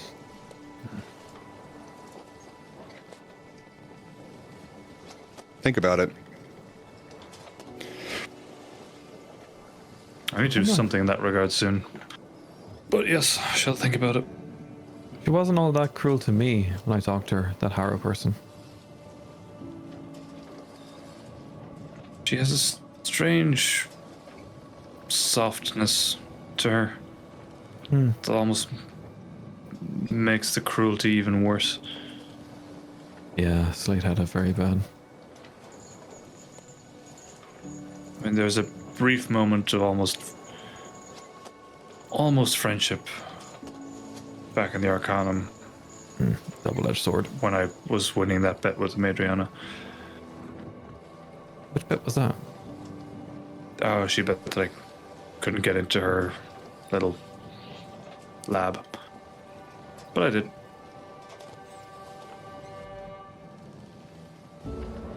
Always a thief. Ceiling is wrong. Yeah. You guys still haven't learned. I guess myself and Madriana will have to show you. Good luck, I have no pockets, so you can't take anything. Stealing from you would be wrong. Yeah. Stealing from Harrow would not. Stealing from the king would not. Stealing from Decker. What if Deckard? Definitely No, not. maybe he's not the king. No. No, he's not the king. Don't like Deckard either. What I mean is purpose matters more than the action. Correct. That I agree with.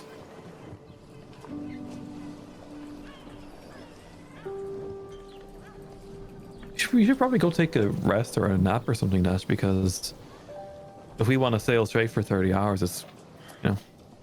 Yeah, probably good. I need to put something on this. It's actually burnt quite a lot. We don't have any ice cream.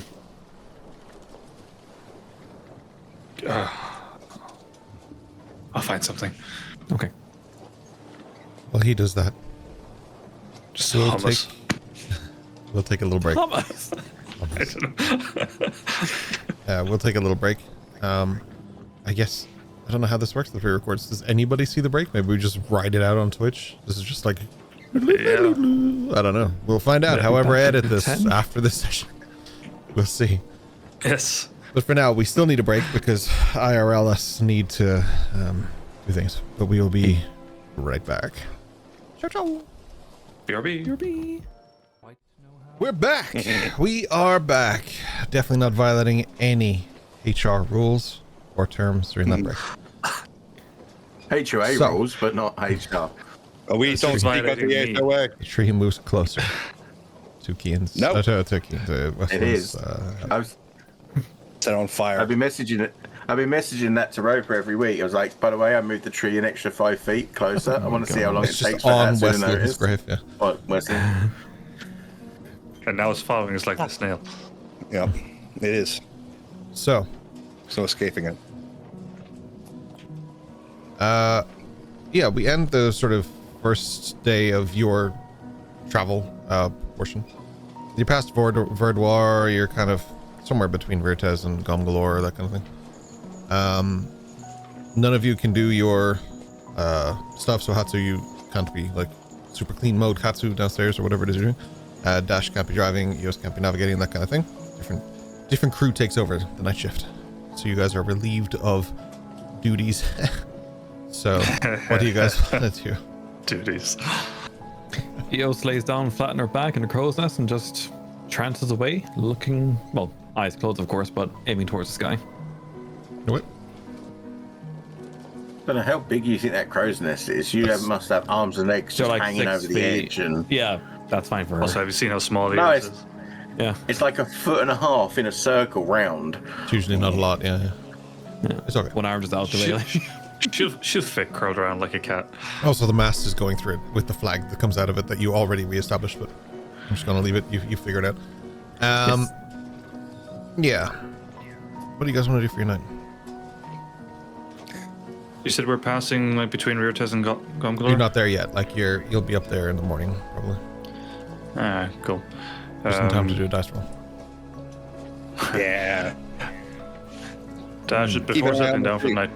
night, Dash should be kind of sitting on the I suppose on the railing beside the ship, just kind of looking out at the sky and the ocean. Just he's has his journal. He's sketching. He's taking a sketch. Obviously, he would have seen a few seabirds flying during the day. So he's sketching a few of those kind of at the top of the page, and then kind of in the middle of the page, he's drawing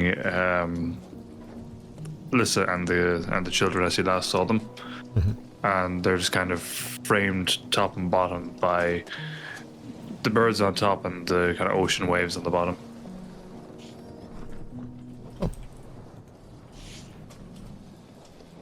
Then he go sleep. What else? People. Constellations. Looking at constellations. Been some time. Now he's fairly certain that it has indeed been some time, that this is not just some trickery or grand illusion or mind fuckery. And so, given the passage of time, I'm certain that the constellations haven't moved much, have they? Are they still kind of in the same place? The squirrel said something about celestial bodies kind of moving, so... Yeah, but in a Just normal taking a quick fashion, nothing. assessment. Yeah. Nothing. Celestial Veil isn't jimbling and jumbling. Everything's good.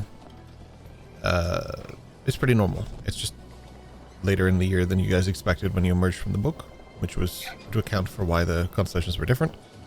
But generally speaking, they are the same. The only time they've generally been different since then, I think, is when you crossed into the squirrel's realm. But that, even then, I don't know if you even saw constellations. I think it was just sunny skies and happy days. So There were stars. There were stars. There was a space whale and some stars, and because we ate one. But right. from Space whale?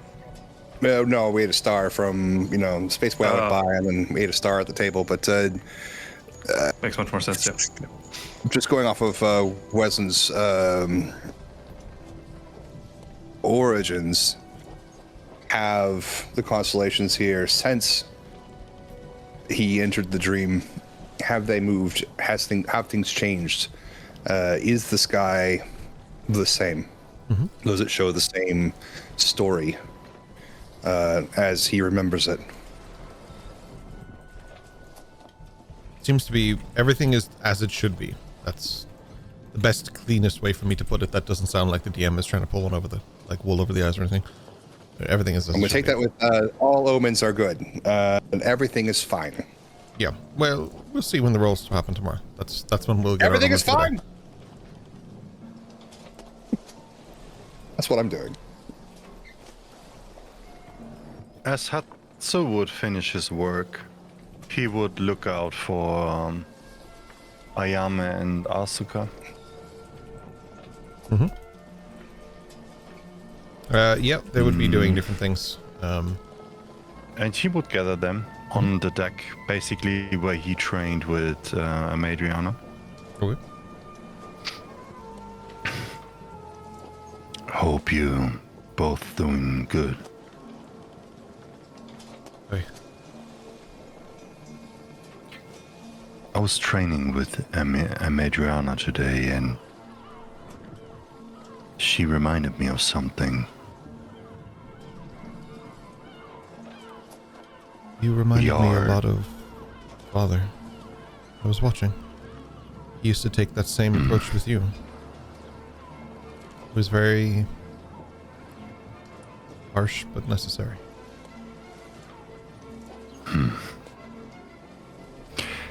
I always forget that we are the next generation, and since Father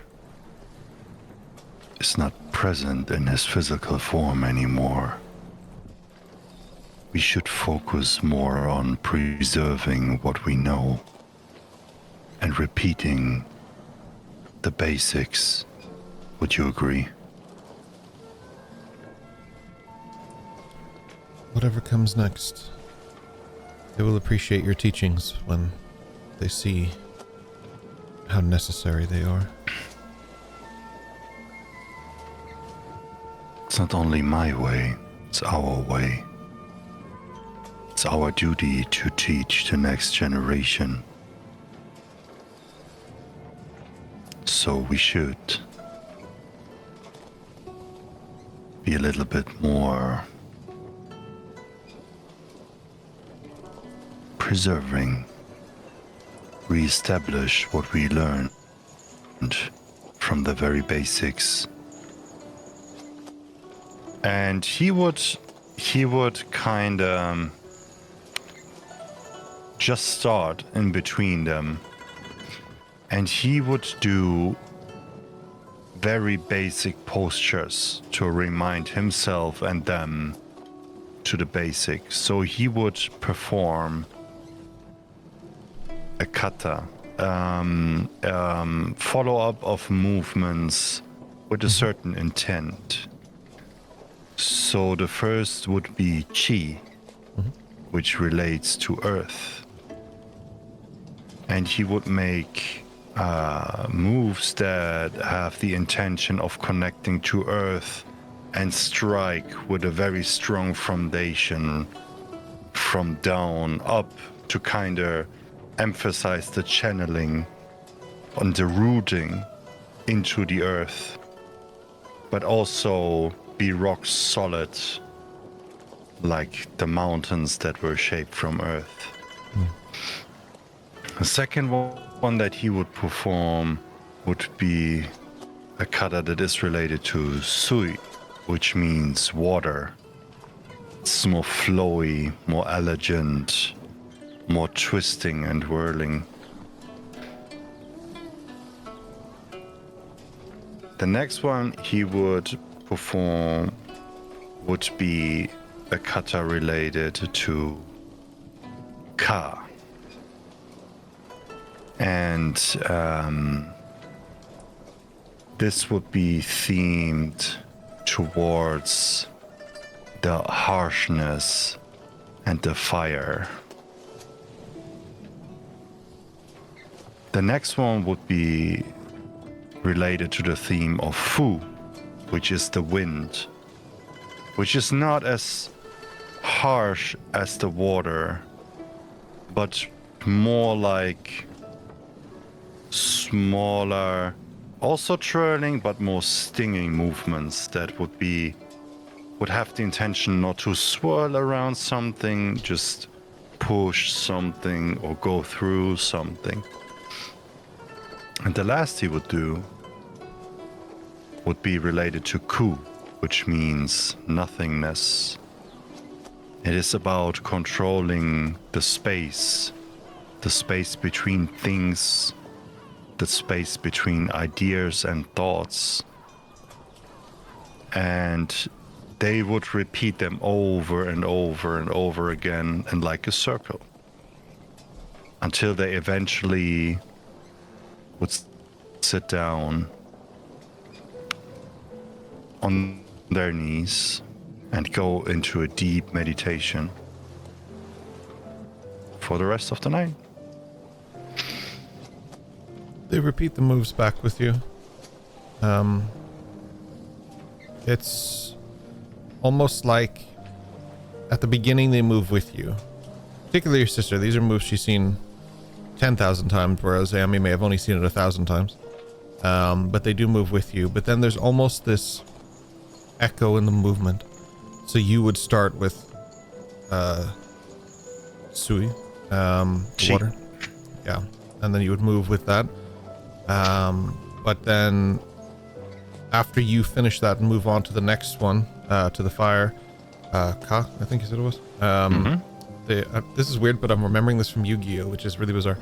And then Ayami would move into those moves, one behind you.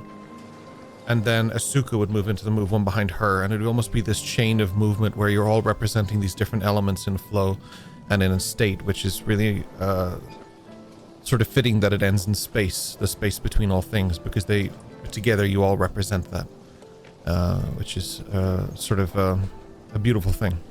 And for any ancestors that would be looking down upon you on this starlit night, it would be a beautiful thing for them to see.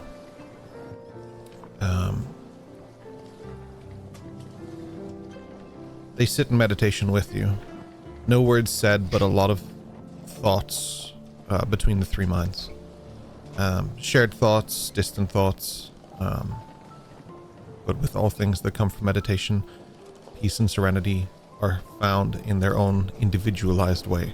What that means to Hatsu might be different to Ayami, might be different to Asuka, but it is found.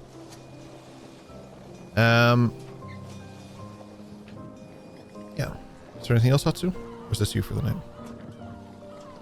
That's Hatsu for the night. I think I know what Eos and Hatsu are doing. Do I know what anyone else is doing? What are the rest of you doing? Majorana's going to step through the back door of the captain's quarters that goes out to the, you know, that little balcony thing that's around the back of the ship. She's going to just pull the door shut, sit down, obviously with the wind and the breeze and the smell of the sea.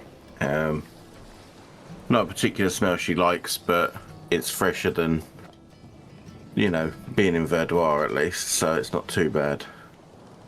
And she's just going to stretch out her wings, and she's going to think about the lessons that she's been taught today, the things that she needs to work on, the things that she can work on, and accept the fact that there is some things that she can't work on.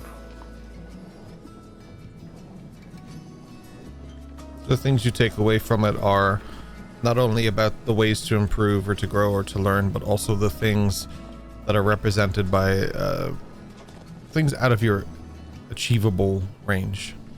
But knowing how to make yourself better to compensate for that. It's also about knowing how I can use myself best in a fight to help towards others in a fight. Like, there's no point of Majorana trying to help in a fight and she's in between Hatsu and, you know, whatever they're fighting, because that's going to inhibit Hatsu. So it's about, it's as much learning about what she can't do as it's learning what he can do, so that she doesn't upset his flow in a fight either. Yeah. Absolutely. Perfect. And for the other two, it was Dash and Whistle. Dash was sketching. Sitting on the railing. Cinematic, wide shot. What are you drawing? Birds still? Or? Birds, listen to the kids, remember? Mm-hmm. Oh, right. Sorry. We talked about this. Right. Sorry. Yeah. Yeah, sorry. It was just that, you know, Busy's was so much better, so I got lost on that, and then I have to remember that. Sorry. No, absolutely. You're having a sentimental moment. One lock of hair, just like, you know, he's having his L'Oreal moment. It's not just a phase, Mom. Just it flops down over there. G chord plays. When I was. All right, sorry. Weslyn. Not again. We've had that reference once in this campaign already. That's enough. We're done. Okay. Start a fun counter there. Oh no. And Wes stays up, you know, until the light starts coming back across the horizon, watching the crew, watching the sky, watching the water, knowing that anything could possibly happen in the new dawn. It could. Speaking of, Dash, as our driver, I'm going to get you to roll first for me. Great. That's you know what? That's I fucking knew. It's okay, because you'll get to nominate who goes second when that time comes. I need a D100 from you, please, Dash. Come on, Dash. That is a 3. That's an incredible roll. That is incredible. My That is God. If you're trying to speak to a god, that would be unbelievable. But Well, I was instead, going to say, can I speak to a god, I please? need you to roll Please. a 1d4 for me, please. 1d4. Oh, Okay. Dash. It's a 4. Of course it is. No. Kenjamin. What is it? Weslyn. Yep. During your watch throughout the night, it gets a little windy, music. especially as the sun is rising. The ship begins to sway in the wind, and you hear a disruption from below deck. Define disruption. Well, would you like to go inspect it? It might be easier. I mean, is it like a gargling for 15 sailors all being bled out, or is it an explosion or a scuffle, something toppling over? It's more like this. like bonk, Yeah. like a bonk sound. Does it shake the boat, Yeah. Oh, yeah. or is it okay? And given that I am currently being possessed by the memories of a ancestor who was once a sailor, can I make a educated guess that means we've hit something, or something has hit us? Oh no, the ship's still sailing. So if you'd hit something, the odds are you probably would have stopped, unless you just hit something very small. No, it's more just a disruption in the waves that you guys weren't anticipating. Two waves kind of hit from two different sides. An unfortunate side effect of the archipelago that you're in is that the waters kind of meet sometimes, and because of that, you were just caught in the middle of it, and it just caused a ruckus. Let's call it a ruckus. Well, just to be on the safe side, it seems like the best course of action would be to go down below to just to look, make sure everything's okay. So, some things got dislodged over the night. Nothing as bad as it could have been. But, what was it, a 4? 4 crates of supplies have been irrevocably destroyed.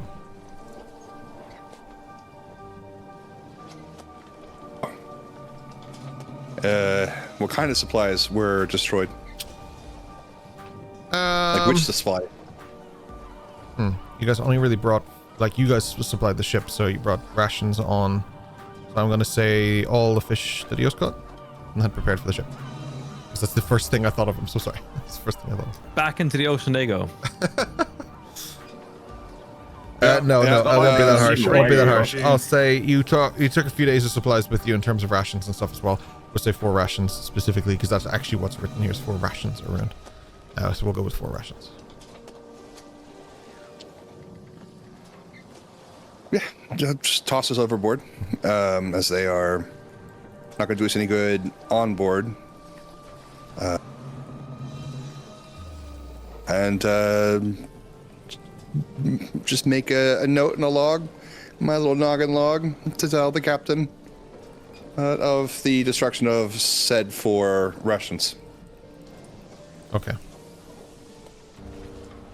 Just me trying to remember how to fucking spell archipelago. Cool.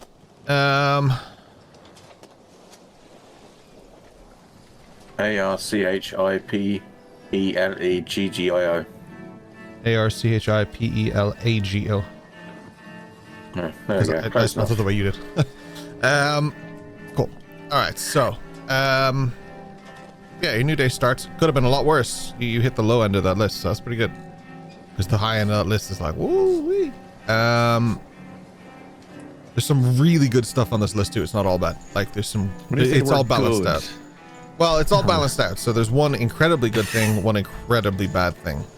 I think it's something like 48, between mixed of from not so bad to super bad, and then on the other side it's the same, and then there's 2 random things in there. There's 100. That's deep. I hate the super bad ones. No one wants to roll a McLovin.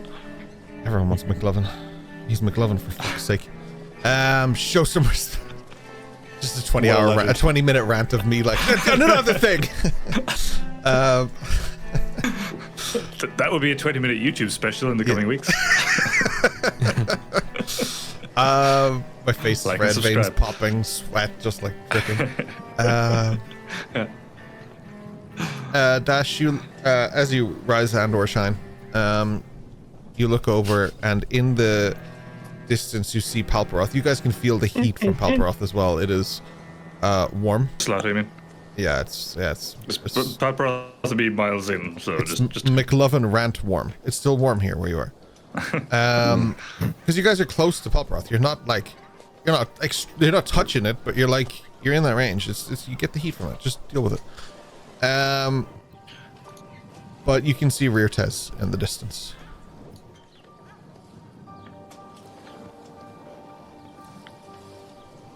nice. Yeah, it's just a moment. Dash is just kind of he'll actually he'll climb to the crow's nest. Okay. You Very step on Eos. acrobatically, I might add. Oh, I'm sleeping sorry, here. Eos. Throws her off. Doesn't actually. She's swimming with Uses the that fishes. the canned scream. Ah. The Wilhelm, yeah. Yeah, the Wilhelm scream. Yeah.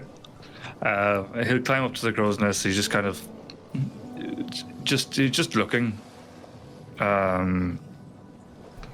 It's kind of an emotional, not a homecoming kind of thing, but just the amount of Dash's history that's tied to and from Reartez. It just kind of hits him weirdly, being able to see it finally. And it's almost he's awestruck is the best way to describe it. So he's just he's always wondered what it would look like, and he's just looking at it. Sure, it's in the distance, but he's soaking it in. He can see it. He can see where his family history has stemmed from, and it's right there. He can almost grasp it. It's just out of reach, but it's there. It all happened and came from there, and it's almost overwhelming. But outwardly, he's just staring. There's this moment of loss and contemplation that you think about. That things could have been different if just a small series of events hadn't gone the way they did in many cases of your life. You feel the scar on your chest. You feel the gold and the cold black around it. It's a little jarring how close things have come in what seems like just an afternoon here or there.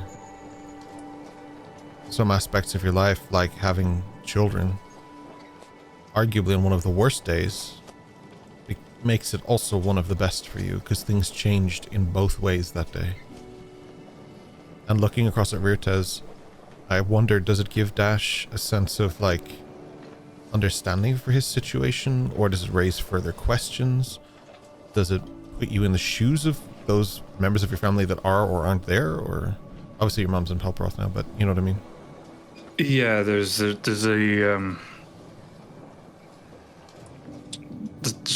probably a word for it that I not quite grasping, but it's familiar but strange kind of situation. It's almost like a deja vu, like that someone else has lived this before that he's very familiar with. It's his first time, but he already knows. It's kind of, when you finish a video game and you load up, but you still have the experience when you start it again, so you're starting back in at a slightly higher level. So it's like he's taking the lessons from his ancestors, and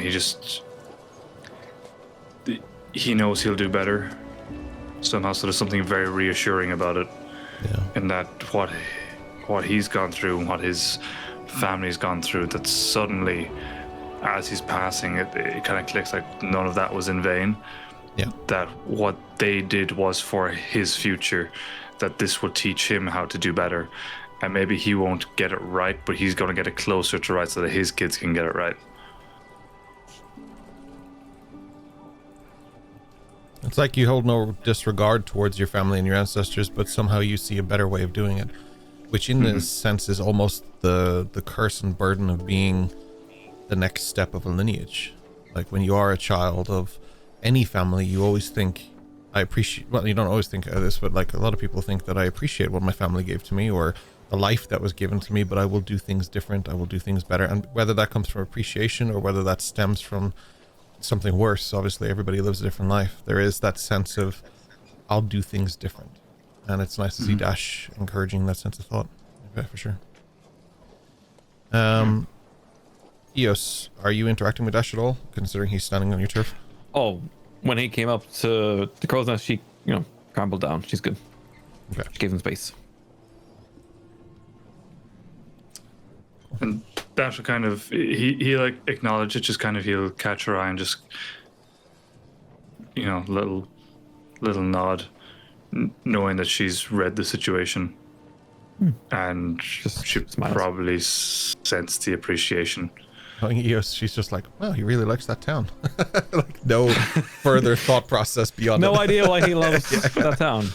Yeah. Is Dash in his swimming cozy? Yeah, what is Oh that? my Right? god. No, He's real he's- sunburn up there.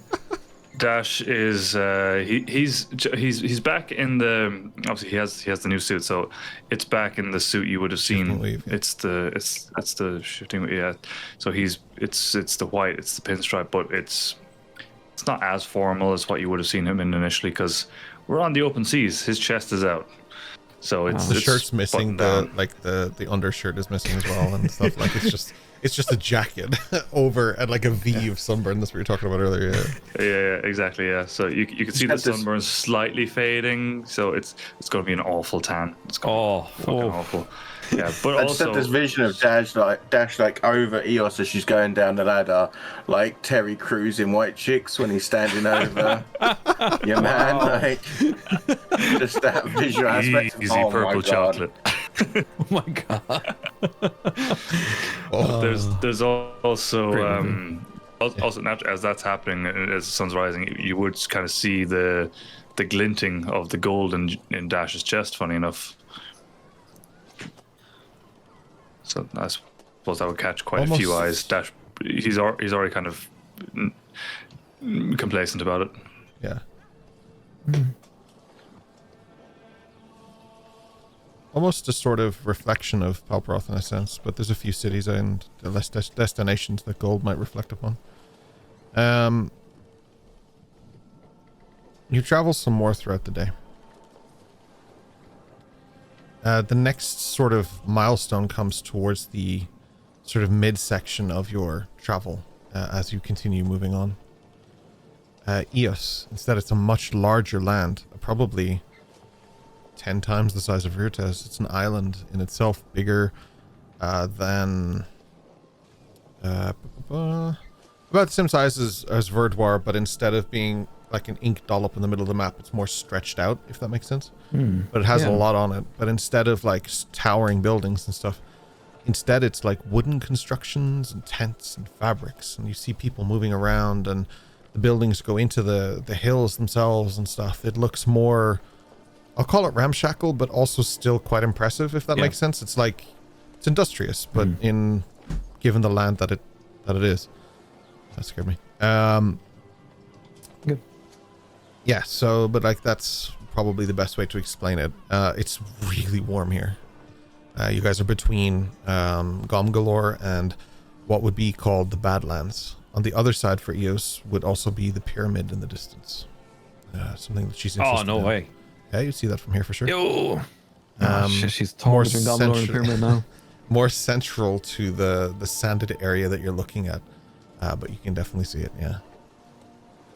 Well, with those two quite significant visuals to Eos, the pyramid one side and Gomgalore on the other, who would be immediately below the crow's nest to Eos at the moment? Who wants to be below the crow's nest? First come, first serve. I'll take Weslyn's shrug as a hands up. There we go. Well, Wes? probably Dash as well, to be fair, because he would have You're climbed sailing, back down yeah. So after. Yeah. she's central to the boat, but if Dash. it's directly below, I'd say Wes. both Weslyn and Dash. Just give both. Yeah, fine.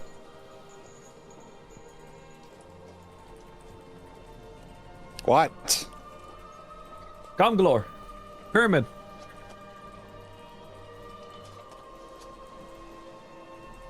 We can't go there. I know we can't go We're to the not pyramid yet. stopping. No, I know we're not stopping. I want to send a signal to Gomgalor. What? Why? How? My people. I don't know. I'm asking for suggestions within the next 20 seconds, hopefully. I would say maybe don't. Wes, What? It's unwise to hail the people of the island that we have not yet established contact with. ominous message. I hear you. Okay. Eos, kind of In a military like ship. what? We don't have a flag. Even worse. She kind of squats down and aims towards the sky, her arms like this, away from any mast or any sails, of course. And she's going to launch out a Sorcerer's Burst, which is 120 feet long, of lightning into the sky, and that's going to be followed by Thaumaturgy, the Sound of a Raven. Okay. They definitely think they're under attack. So where's the sky? Yeah, this guy's trying to kill them. They've had a bad run. Okay. So you channel lightning, you shoot it up towards the sky, and Thaumaturgy is a cantrip, so they can't hear that. But it's for you that you can hear it, and the people on the ship can hear it for sure. You give that sound and everything like that. The shaman of that island will foresee this as an omen, and they just start doing a ritual suicide pact. They're all dead. Oh, wow. Pyramid, though. That's nice. You're fine. You're fine. And the first to go is the horses. Yeah. No, he's in the seal. They My channel- red description of the seal. He's perfectly fine. It's if there's okay. no water. Even within the seal, the pact is just so strong. A telegram arrives to Ducky inside the seal. What are that's what you you do. doing? My people! Remington said they're here.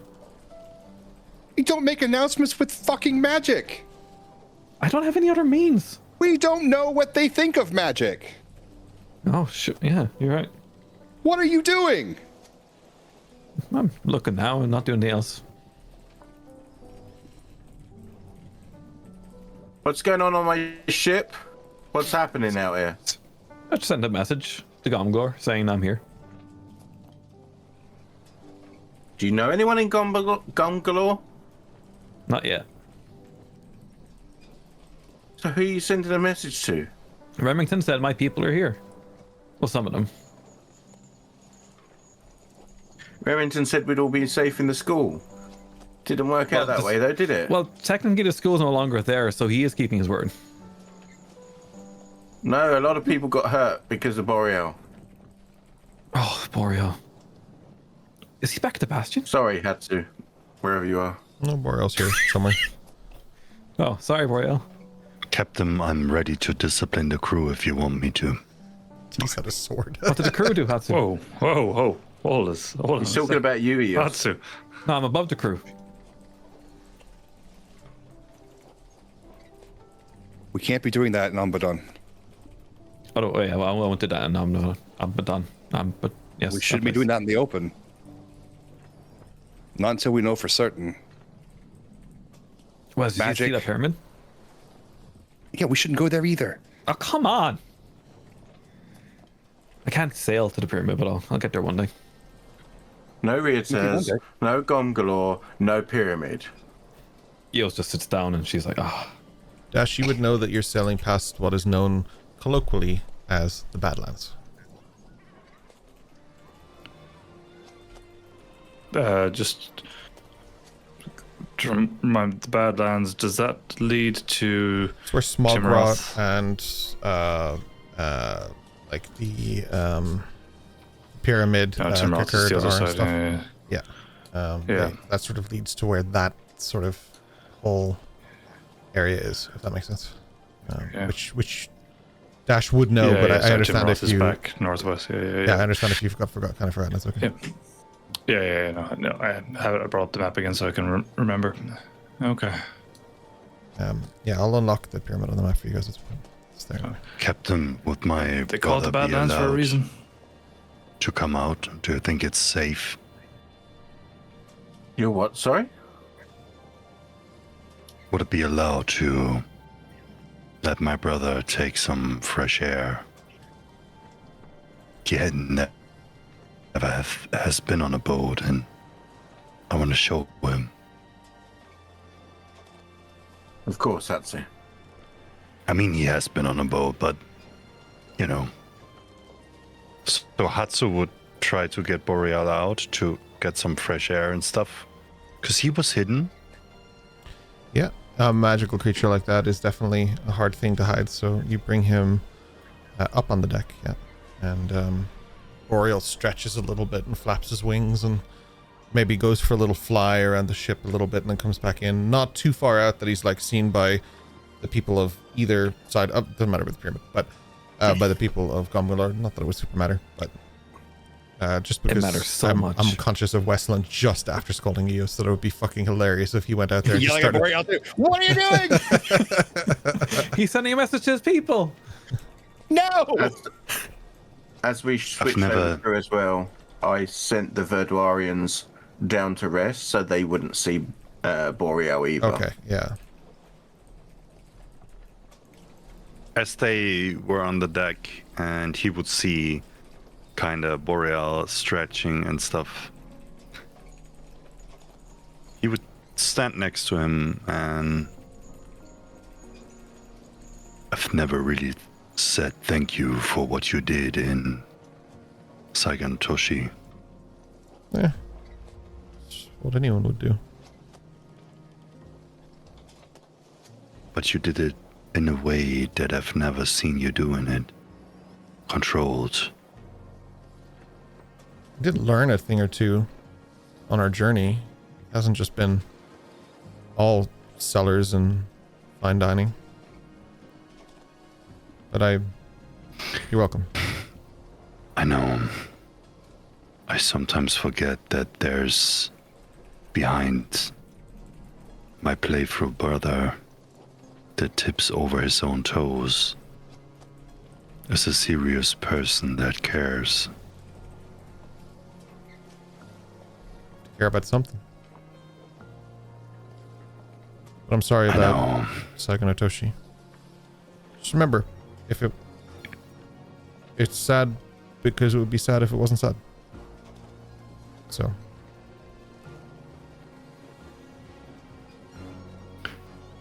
We started to do our routines again, Boreal, so if you want to join, you're welcome.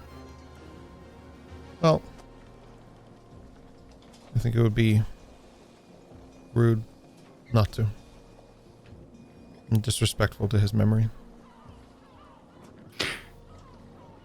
I know that your professions are a little bit different, so don't feel obligated to, but also be in his memory if you prolong the new road that you took.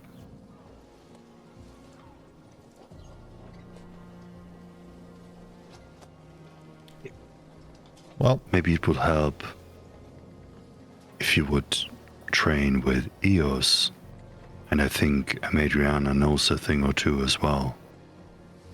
Weslyn might be too. okay.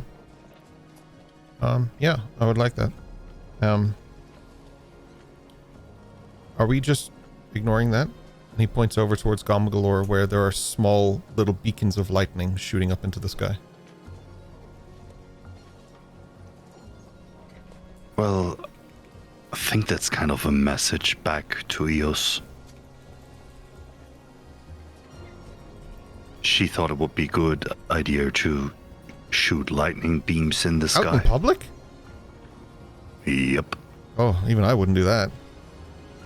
I know. I'm literally sitting in a cell now so that people don't see me just passing the ship.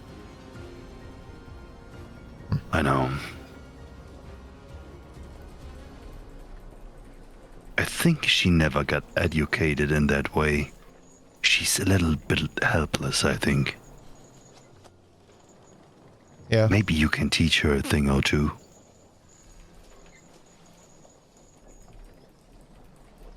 Okay. She can teach me magic, and I'll teach her etiquette. Aye. you, brother. Do we have any Thank you food? for this. Sure. And he flips over a powerball. Just catches it in his beak. Throws it up and swallows it.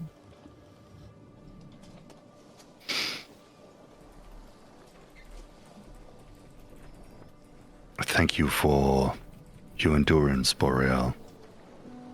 You have been locked away.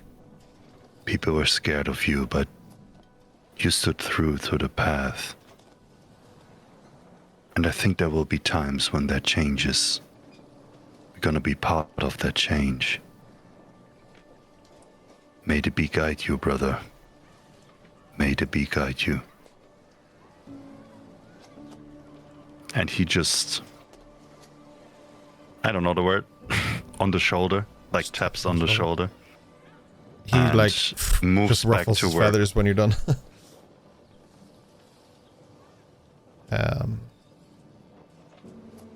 Yeah, Boreal not so comfortable with the displays of public anything. It is Jay's character after all. Life imitates art and all of that. Yeah, like Boreal. Calling Jay art? Yeah, he's artistic.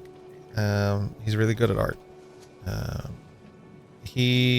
So Boreal spends a good bit of time up on the deck, chilling, relaxing, enjoying the ocean air and the freedom. He doesn't get a lot of it.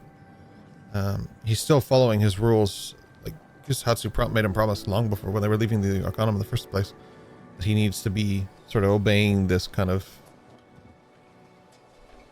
rules and stuff that he has foreset at the Arcanum. And the idea would be that he eventually goes back and then continues his confinement and continues learning and being a part of that society. But obviously things changed. But his morality still lines up.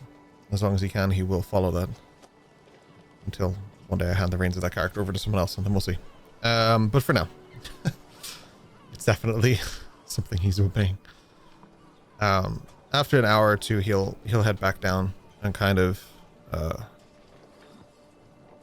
he'll stay down there.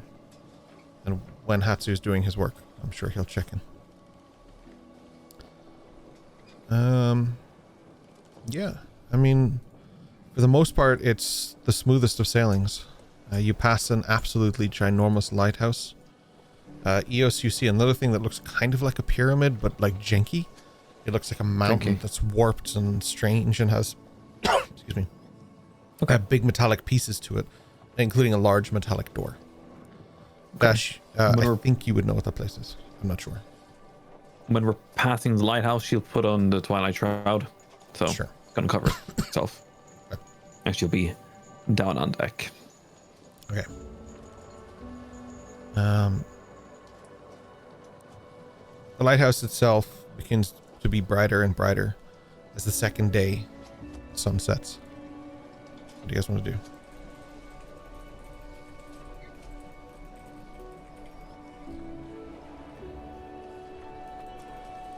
Dash is just kind of he's mostly silent, which probably scares the shit out of everyone else. Go, what the fuck's wrong with him?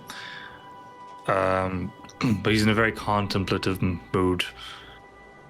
He's kind of settling into that at the moment.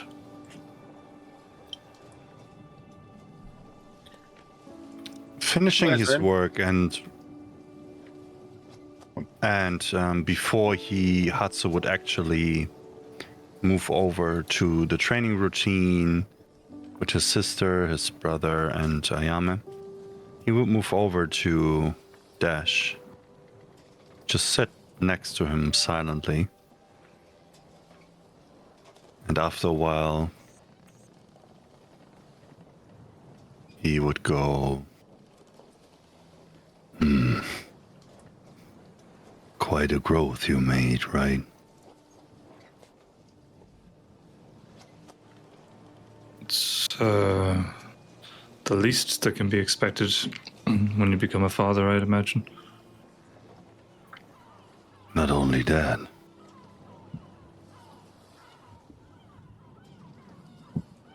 Remember when we last talked after the incident in your room?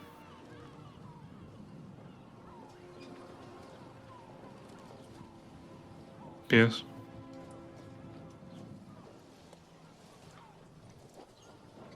I feel you're more attached to what you really are, Dash.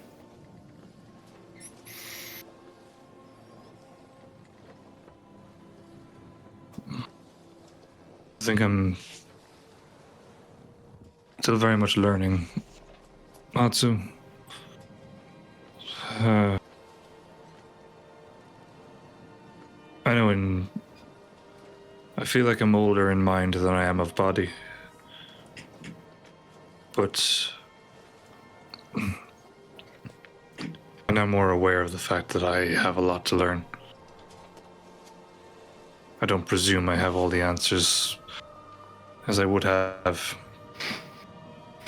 only a few short months ago.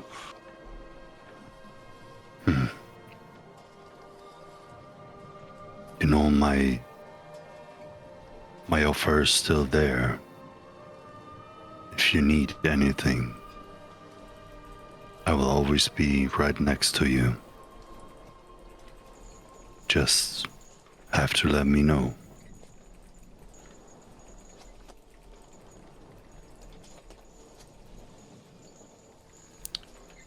I need to learn how to fight better.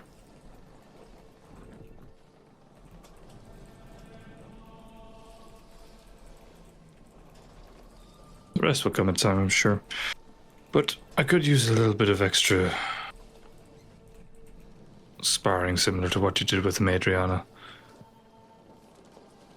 Sure, you, her, have had training. I have never really had any formal training. Everything I've learned is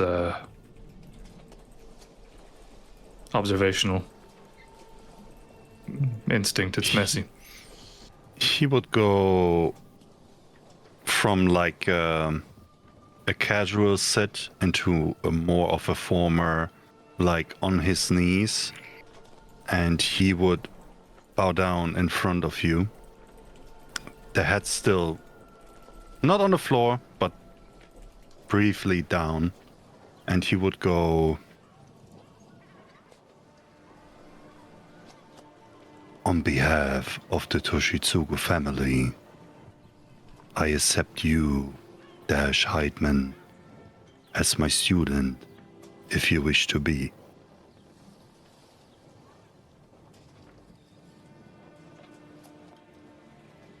On one condition, Hatsu-san.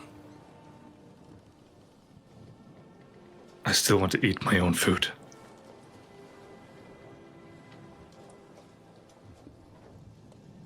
Hi. Domo arigato, Hatsu-sensei. See, the body is a vessel, and your food is the fuel. You decide on what you want to run with. But I can tell you, there's certain fuel that powers better than others. It's your decision. We train every night after work. If you miss your classes 3 times, you're gonna be dismissed.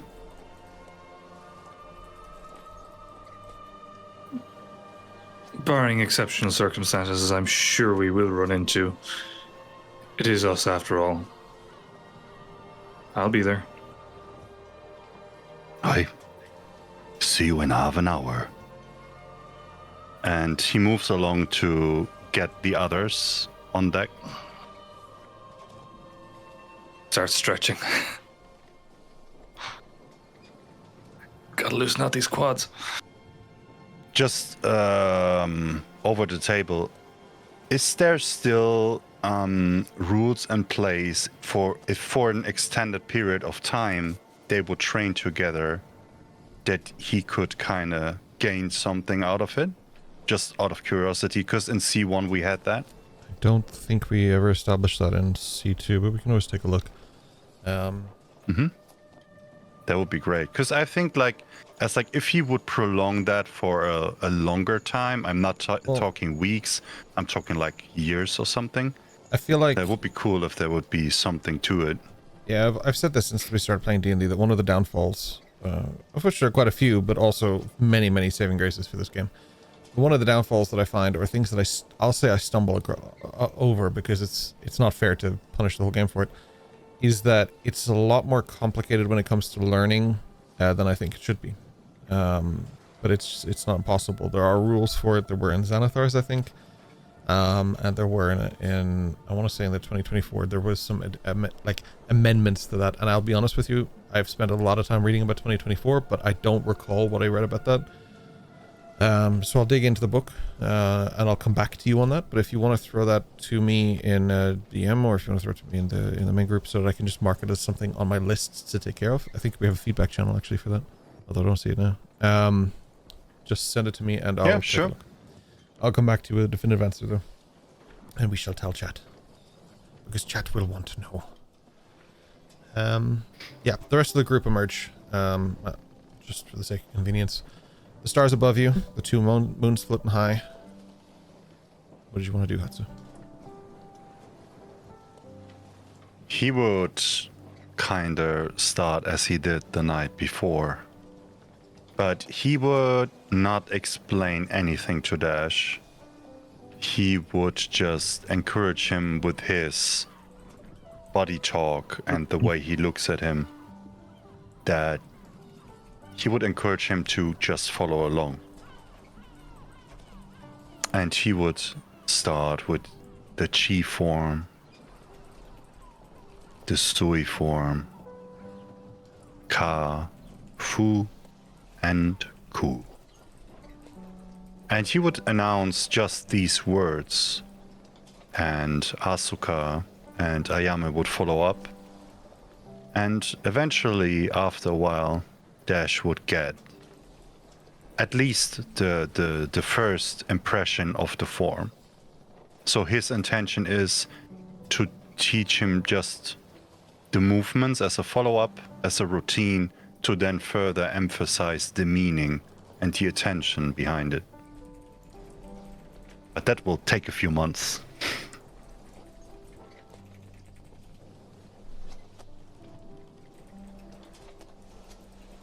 I would also say the routine would be like a good hour or so.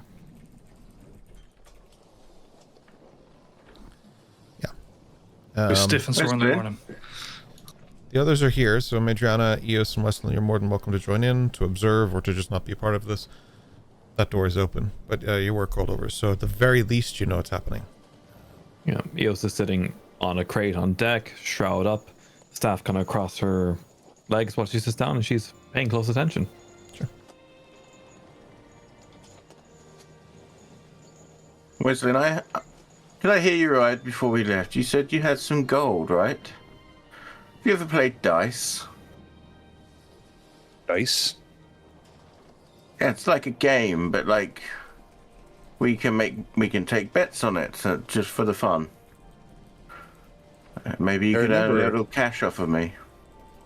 In a previous stream, there was a similar game played, but someone cheated. No, I don't think I can play such games. How about this? I'll tell you straight up. I am very, very able to cheat. But if you want to play an honorable game, I will be honorable. Do you need money? We can put money on it, or we can just play for fun. It's a little bit more intense if there's money on the line, but it doesn't matter either way. I can just give you money if that's what you need. I don't. It's more the thrill of I've beaten someone or you've beaten me. Then why ask about the money in adjacency to the cards? Or dice, I mean. It makes it more... Well, I guess because money is coveted by the majority of the world, I understand it means hold, and that holds nothing for you, but because it means so much to others, it's more of a means of higher in the thrill factor. Ayami Like leans if you got in. something to lose, you know. Ayami leans in and it's ceremonial. It's a symbol of an accepted agreement between two on the outcome of events.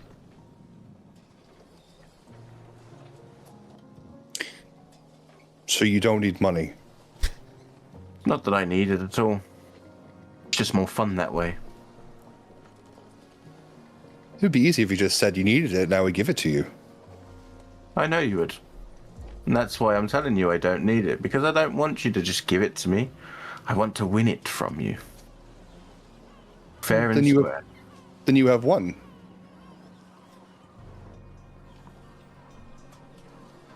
Okay, no money. Let's just play with the dice. Just for the hell of it. I don't understand. So you don't need the money. No. Okay. That was just to make it more thrilling, but that's fine. Could you not bet for other things besides money? Oh. Bit of a hustler, are we? What are you after? Nothing. What have you got other than money that you would be willing to put up? I have a loincloth. I definitely don't want that. I don't know. I can check my inventory. I don't think I've got much else that I can give you.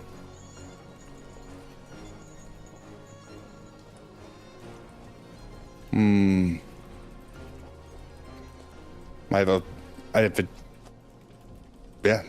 a rod. So you have a loincloth and a rod. Fishing rod, or? It's a rod. I think that this rod came from Alara. I used to have a book. I don't know where that book went. That was also from Alara. I don't really have much. Do you need things to win instead of more ephemeral things? A meal or a song or... Yes, okay. Okay. If I win, you give me a song. I could just give that to you. I know, but I want to earn it. Do you know what it's like to earn something?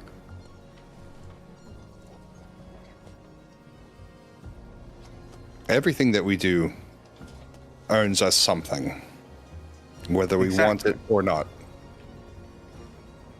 Exactly. And I want to earn a song off of you by beating you at dice. How do you win? So, we both roll a set of these dice, and whoever gets the highest wins.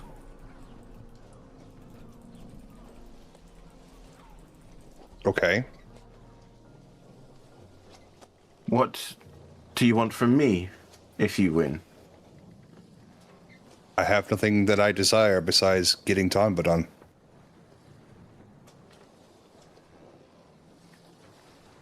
Would it then be the case that we would not go there if I lose?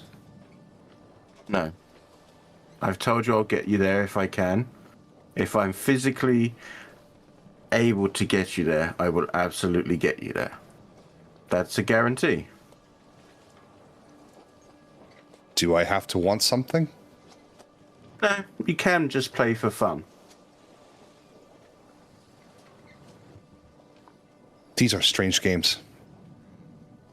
They can be when somebody questions the rules too much, yes. Why don't we test it, okay? And you'll understand the feeling. Okay. Are you ready? Go on. Now, usually in this situation, this is above table. Usually in this situation, I would use my dice skills. However, she has decided to do this honorably with him, so I figure we just do like a straight roll as such. You So can do roll, like a. I'd say 3d6. Probably. That's what I was gonna. That's exactly what I was thinking. Yeah.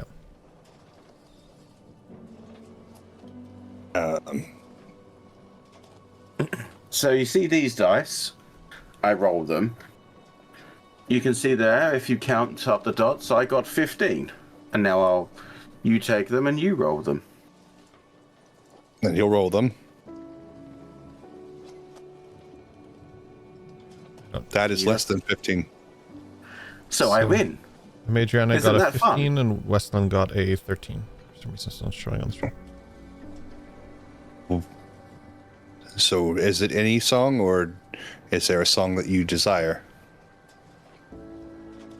Get to that. You can choose me a song, but why don't we just play for fun, Weslyn? Surely you've had fun in your life.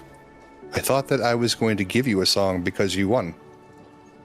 And you can, but you- why can't but we you just won. keep playing for fun? Your rules are very strange. But okay. The person understanding them is very strange. So, equal. Roll your dice then.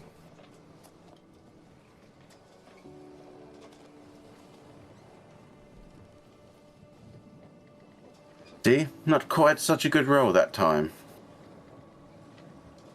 Have more numbers than you. And you've won. Congratulations. Does that not fill you with any kind of joy?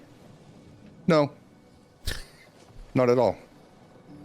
It's purely chance. There's no skill in this. Exactly. But sometimes chance is all we need.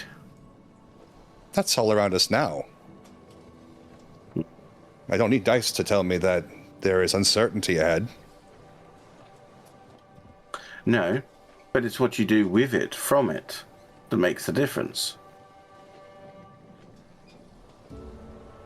Like, put it this way. If we were in a situation, right, where it's a case of open the door or don't open the door. There could be 20 archers behind that door waiting to put 20 arrows straight into your face as soon as you open that door. Or there could be a dragon horde in there. But why are we there? Maybe we were sent to save someone. Maybe we were going there to collect someone. At the Maybe threat of we there were going being there archers? to stop someone that wasn't nice. If we're there to do a thing, then we should do the thing. And if it requires opening the door, it doesn't matter much what's behind the door. What matters more is that we are fulfilling what we have agreed to do. That's important. It is important, you're right, which is why I told you I'd get you to where you want to go. You asked, I said I would, and that's why you will. But if by chance happens that, let's say Eos sets fire to the cells, setting off lightning bolts, and the ship burns down, we're still going to get there, it just might take a bit longer. And that's the same proposition. Dice. I'm just trying to say to you that not everything has to be as rigid as you seem to feel it is. Sometimes you have to go with it in the moment.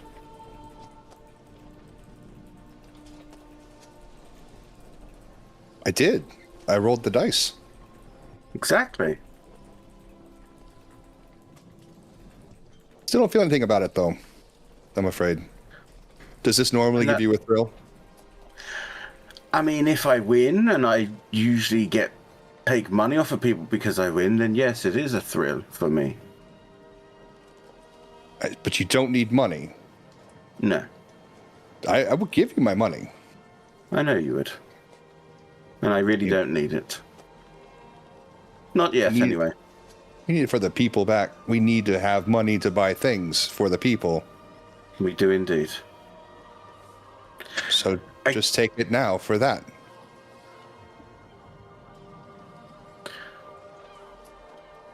It's better to be separated between people, because say something happened to me and I couldn't get the money back to you guys, then you'd have no money to help out the people back home. So it's not a good idea for one person to hold all the treasure we have.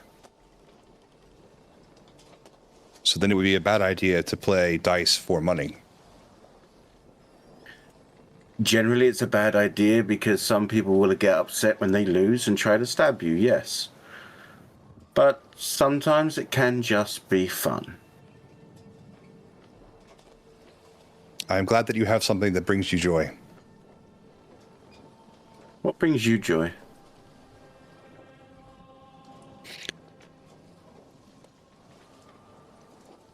To be honest, I have not experienced that in quite some time. That's kind of the reason why I invited you to play this game, was to see if you got any joy from it. Let's get on, but on.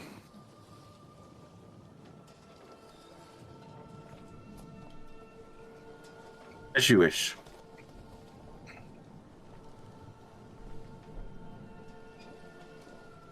She'll pick up her dice and give Weslyn a little nod, and she'll go and sit on a box or something and continue to watch the rest of Hatsu A crew doing their thing. The night sails on. The other crew takes over. Everybody meditates in their own way, be it through sleep, rest, relaxation, or extreme gambling on the open waters, because why the fuck not? You all find something that brings you peace. Made a promise not long ago. Kian, nominate someone to roll a dice for me, please. Sensei. Hatsu-san. Hatsu-san it is. D100. All right. Roll for Kraken. I'm glad it's not me. 31. 31.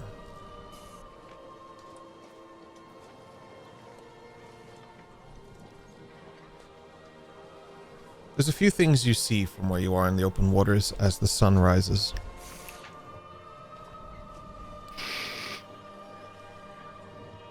In the distance, you see a long, spiraling mountain. It's quite thin, but very tall. It kind of curves around, and there's clouds almost around it. Stuff. It's in the higher parts. It's definitely a sight to behold. You've seen it before, though. You've been here. But Hatsu, you're not interested in that. Because deep down in the water, passing your ship, is a small little sort of buoy. And on it is a small statue to Tempestus. And next to it is a small statue to Minerva. There's a shrine in the water, just floating past the ship.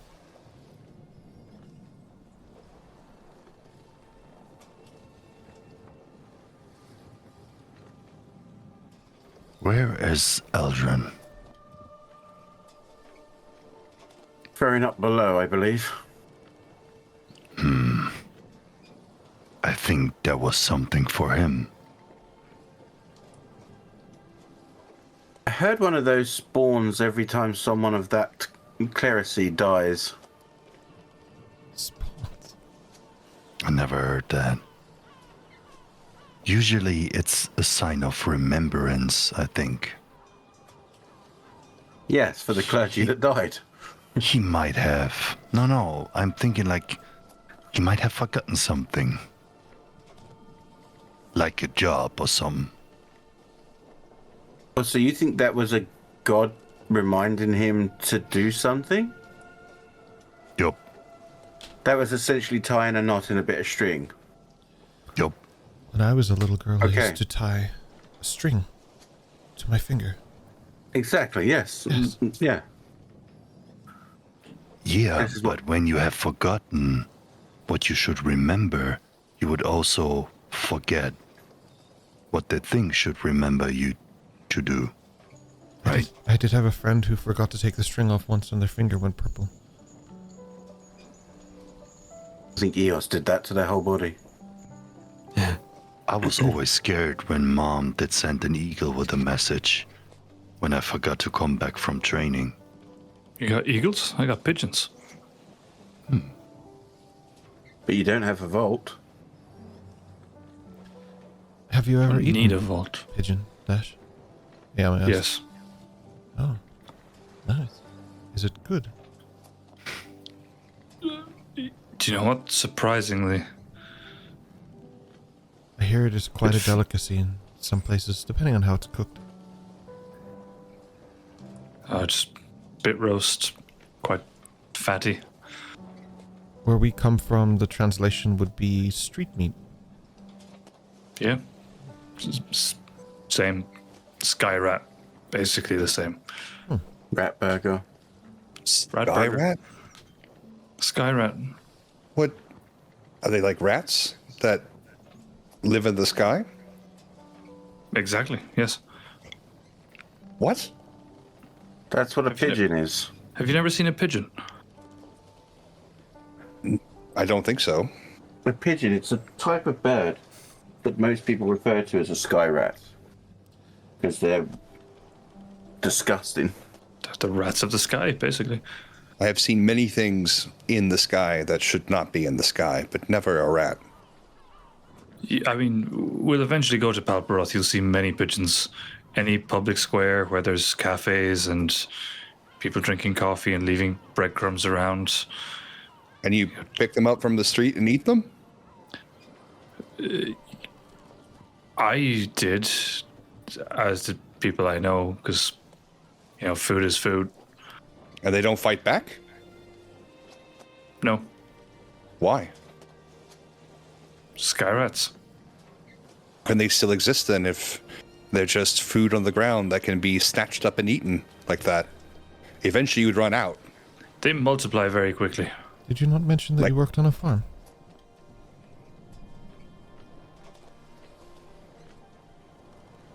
What? You mentioned that you worked on a farm. Would that not be the same principle? But these just wandered the streets. The sheep were counted and minded and rationed. To the starving man, a meal is more than just a meal. Sometimes it's salvation. Who are we to disparage where that meal comes from? If we were starving, the lots would be drawn, and the number of mouths that were more than there was food would be cold. I've heard that there are many in Palperoth who are starving and require a meal, warm or otherwise. This is very true. Why do they not just call them? We build shelters for them. Shelters. There are no homeless on our streets. They have a place to go. Many places to go, really. Well, I guess not anymore. There are many homeless in Palperoth. The government of the city is not so kind to provide shelter to the lesser folk. You must understand, Weslyn, the wealth is plenty in Palperoth, but it's not shared equally. It's concentrated. It's concentrated. 1% of the people own 99% of the wealth, the food, the warmth, The soul. the soul. Do they need Precise. my gold? They need re-education. They don't have time for that. But they can have my money. Your money would be inconsequential. Oh, How much do you know about the nature of human greed, Weslyn? I know a thing or two about greed, but not when it comes to money. It's a When it comes to horrible disease. power and desire for ownership of ideas and Well, places. In Palbroth, money equates to all of those. If you have money, you have power. If you have enough money, your ideas are the ones that are listened to.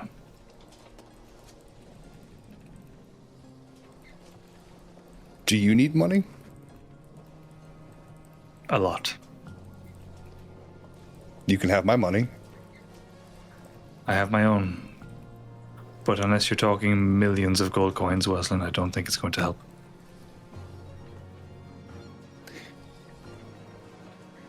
I cannot comprehend this this concept of millions of something. Kind of the point, to be honest. What would you do with that number of gold coins?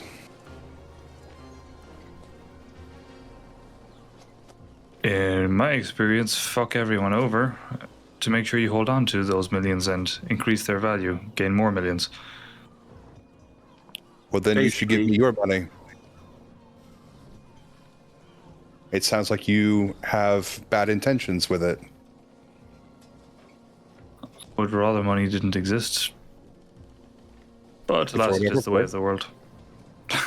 Please don't. We had a system that those without money could barter jobs, tasks, work for your food. It is a good way. It's a much fairer way. Can be. Sometimes somebody wants more chickens than you have chickens for the cow. Or 3 sheeps for 5 eggs. It's not necessarily a good exchange, but they have sheep and they have eggs. Everyone gets fed. If none are greedy, there is no need to hoard. There's enough for everybody.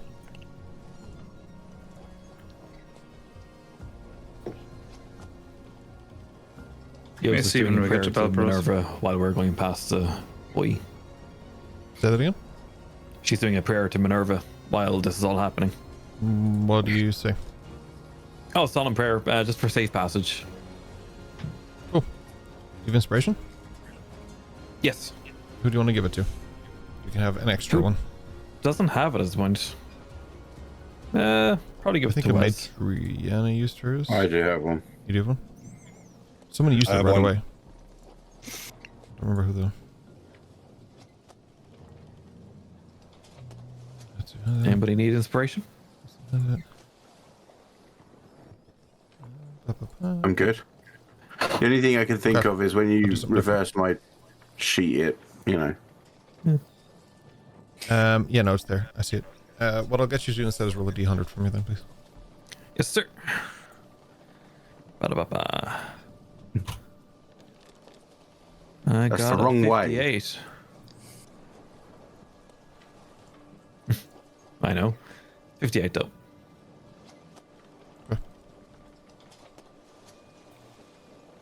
The sky's begin to open in a sort of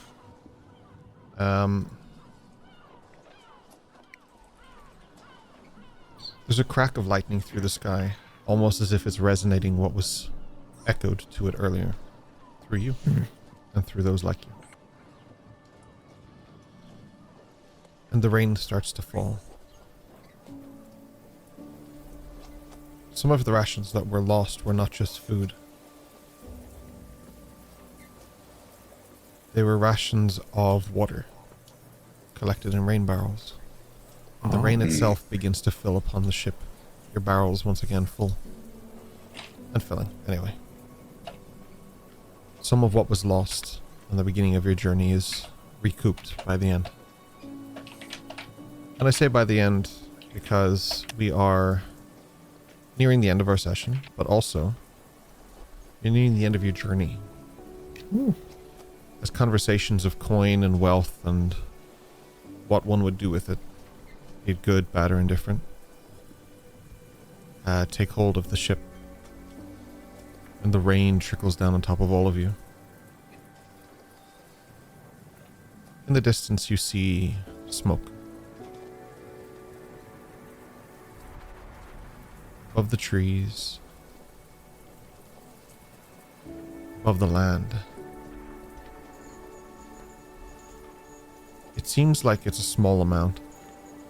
The closer you get to it, the more eye-catching it is how dense this smoke is.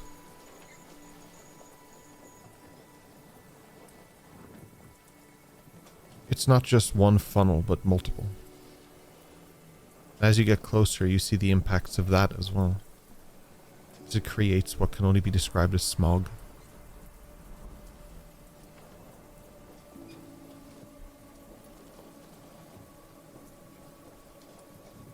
You are heading towards the destination you had set out for, Anbadan.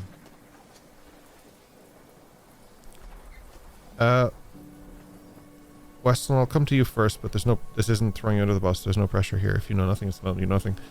What do you know about Anbadan in terms of what are you telling? I'll reconfigure that sentence.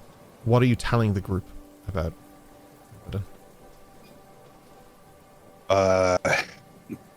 He will go with what he knows, which is he emerged from a hole here, and a nice lady took him into her house. And there are old and new buildings, and there are many buildings. And it seems to stretch up on top of a hill and down into a valley. There's a nearby forest. There's transparent material in the panes of the windows. Glass, she said it was called. There are no sheep that he saw. So he doesn't know where the food comes from. Probably the ocean. And there's a lot of places that smell like smoke. And lots of places where people gather. Not just one central place, but like many places where people go and they drink and they eat. There are many boats. This is where he left to come to the Pearl. That's really all he knows about this place. Yeah. You're not wrong about any of that.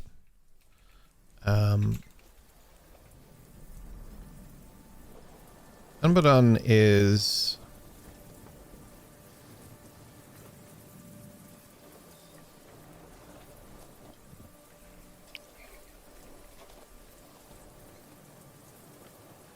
if you're someone who loves nature,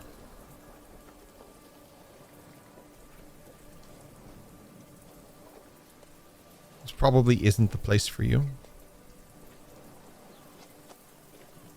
One of the most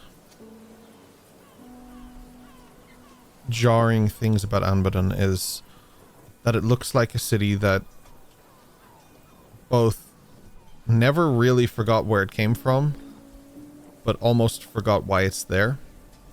So what I mean by that is it is created by industry. It's run by industry. It sits on the edge of the sort of the sea itself. On one side, you just see nothing but ocean as far as you can see. But on the other, you see smog and smoke. You see the backing of like dense green forests, trees, but in it itself, ships at the harbor just sit there waiting for tasks, for jobs, for purpose. You also see like it's a big place. It doesn't rival even Saganatoshi, so it's not on that scale, but it's not that super far off either. There's a lot here. Wood and cobblestone dominate the streets as you sail towards the harbor. The buildings carry this sort of earlier settled vibes with like sturdiness and practicality and honesty. They're built to last. But woven through it is industry. Clockwork workshops, steam contraptions hissing, black powder and gears sit inside even the fishing trawlers and the nets that are here ready to catch. Even the timber carts seem almost animatronic in nature. Anbadan is built on this sort of tension that you can feel in your chest as you go past it. If it's progress versus preservation, progress is winning. There are tree logs and stumps everywhere. The forest is being cut down. You can see the places where the walls have been, that they've been further and further moved, just to fit more housing, accommodation, buildings, workshops, factories. Fish are being harvested. Nature itself is being harvested. Life itself is being harvested. The soul does not exist here. Instead, something else has replaced it. Which, for most of all Weslyn, I would imagine is disconcerting, because this is quite close to where you grew up. In some way, shape, or form, you recognize the landscape, the hills. You just can't triangulate them, but you're in that area of something homeward. The difficulty with a place built on industry like this is that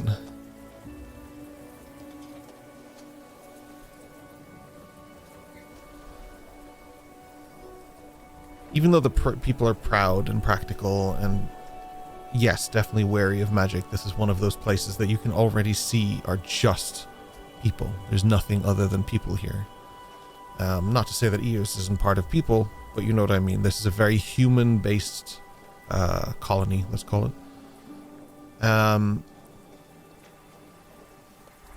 This is something that trade exists, unity exists, progress exists, restraint exists, but industry thrives. So interestingly enough, to Amadriana's conversation but hours ago, this is a place where gold flows. You need something, you can find it, good, bad, or otherwise. One of the more noticeable things is how, for those of you who haven't been here, it becomes a little bit harder to breathe. Not in a way that like will cause you any massive harm, not in the short term. But you're in a smoky place. You're in a place where, even though the rain is coming down, the fires are still fueling this place. You see people taking logs to forges, to furnaces. You can see ships here with symbols marked for Bricksunder, for Palperoth. Even ships that are marked for smaller places. You recognize some, you don't recognize others. But the vessels here are taking what is harvested from this land and bringing it elsewhere. And there's a realization for those who weren't aware that everything that's taken from Arboris, from this part of Arboris, is what fuels things like Palperoth's economy, growth, imports, exports. The same can be said for even places as small as Azazaki, because there are smaller ships here for there too. Interestingly enough, those look a lot more full than you would expect them to, but that could be a side effect of something that perhaps Dash has done quite recently and helped that place grow. But that doesn't mean it's inherently a bad thing for Azazaki. It just means it's different. There are several ships here that are unmarked. Could be anything, but Amadriana, you would recognize at least one or two of them from the ports of Verdoir. They're not hiding here. They don't need to. This place has not got any bias towards who comes in and who goes out, and that is a very good thing for you as you pull up to dock. Do we see the sixth greatest pirate ship? No. But what you do see is a dock worker down below waiting for payment. Parking. It costs. DM, can I, just before we get into that, can I just ask a quick retroactive question? The conversation we had with Wes, was that Asuka that was joining in on that conversation? I meant to say, yeah, I think I said it was Ayami. I meant to say it was Asuka, my bad. That was Asuka that was joining in. Yeah. It was Hatsu's sister joint, effectively. Yeah. Could I get, because naturally she's been part I of the just spent Elysium almost Academy, 10 minutes so describing this place so you can go back and talk about another thing. Awesome. It was, yeah, it's just a quick one because I want to get a read on how genuine she was with her commentary on it. As genuine as Hatsu would be, but you can roll a you can roll an insight check.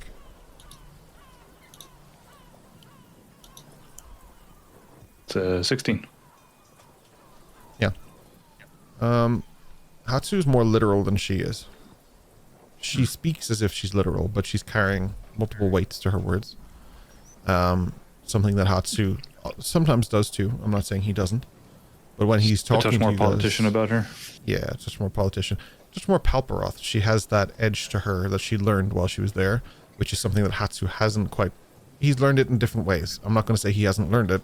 He's learned it in different ways, because he can also do that. We've seen that. But hers is 2 or 3-fold. She was interested in the gambling. She stepped in there, and then her contributions to the overall story and her interest in what you did while you were in Palperoth. She framed it as if there was no understanding of how Palperoth works, but she spent time there. She was asking about your time there. She's trying to gauge you. She did that by adding familiar things to it. That's what you pick up on. You're Cool. picking up on the reflection of just, that's a strange thing to ask for someone who spent time there, right? So yeah. No, that's fair enough. I was wondering if you were going to pick up on that or not, so that's good. Yeah, it didn't help that I said Ayami at the start. Perfect. And then dock worker looking for payment. Yes. How many coins?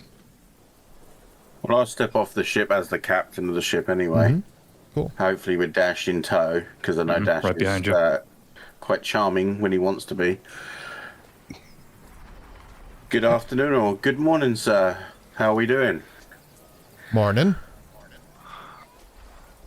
Well, my friend. We're Long journey kicking then? up for a day or two. 2 days. 2 days. He just looks at a journal. He starts writing in it. There's water just raining down on the journal. He doesn't seem to care. He's just writing it out anyway. He's got this big kind of rubbery hood on, which in itself is actually also kind of strange. You guys have a lot of clothes, but you make them out of a lot of fabrics. To see something that's like a raincoat or like kind of what are they called? A poncho. Poncho. Yeah, there's another word for but poncho. This rain version of a poncho. I can't remember what it's called. Yeah, he has that up, and it's like over his shoulders and stuff, and it goes down a little bit. But he's he's wearing that, and it's kind of a strange thing probably for some of you to see. It says rain poncho. All right, I'll roll with rain poncho. I know there's another word for it. I can't remember what it is.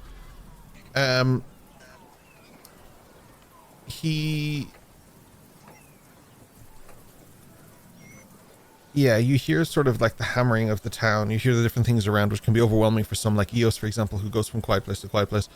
But for you guys, you're kind of in this. You both come from big cities. Hatsu as well. Hatsu, this is not second nature. That is second nature to you, is what I should say.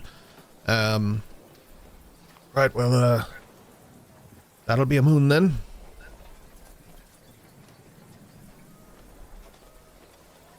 He's sort of sizing up the ship, and he's like trying to kind of pseudo measure it. He seems to be, Dash, you'd get that he's kind of sketching out the ship a bit. There seems to be some onus in this. He writes the Resolute. Like there's a lot of, he's taking measurements and sizes for the ship, not necessarily in a way of that's like, I'll take the ship, but more in a way of like, it's how they identify the ships that are coming and going. Yeah. First time? A moon. First time to see you. A moon then, and a little bit extra for your trouble. I'm sorry, I can't remember what the coppers are. Gone for the brain. Bells. Bells. And a couple of bells for your trouble. Oh, I'll slide him. thank you very much. And he puts them in his pocket and he shimmies them away. Interestingly enough, as he does, you hear the clinking of other coppers in there. You're not the first person to slide this man coppers today. There's probably a reason why. A moon is a silver piece, so just mark off one silver piece as well. Yeah, done. Cool. By the way, and I just kind of sidled in a little bit closer to him, like, you know, up to his shoulder, like shoulder to shoulder thing. If anyone was to pay particular interest to our ship, you let me know who they are, and there might be a bit extra in it for you at the end. He twiddles his sort of mustache. Oh, all right. Can do. Grand job. Just order of the, the magistrate, as it were. Business or pleasure?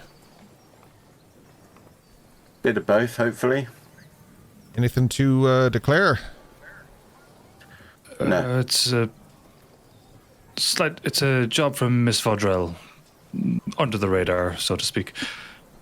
Oh, perfume, is it? All right. Indeed. Won't be Just seeing, for your records, if you need it, this is the AMS Remington. Right. It says the Resolute there. New owner. That's because it's recently appropriated and we need to get the signing done, which is kind of partly why we're here as well. All right. Yeah, well, we have excellent dock workers. We can have it done for you. Low price of 8 or so bells.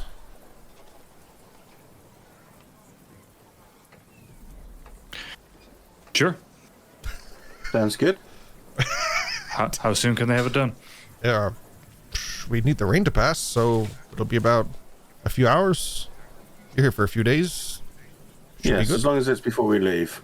Yes, absolutely. 8 bells. Done. Dropping down. The what? The AMS Remington. AMS Remington. Is that with 1 M or 2? Just the one. The bride's face just went. They had never thought to ask the teacher how to spell his name.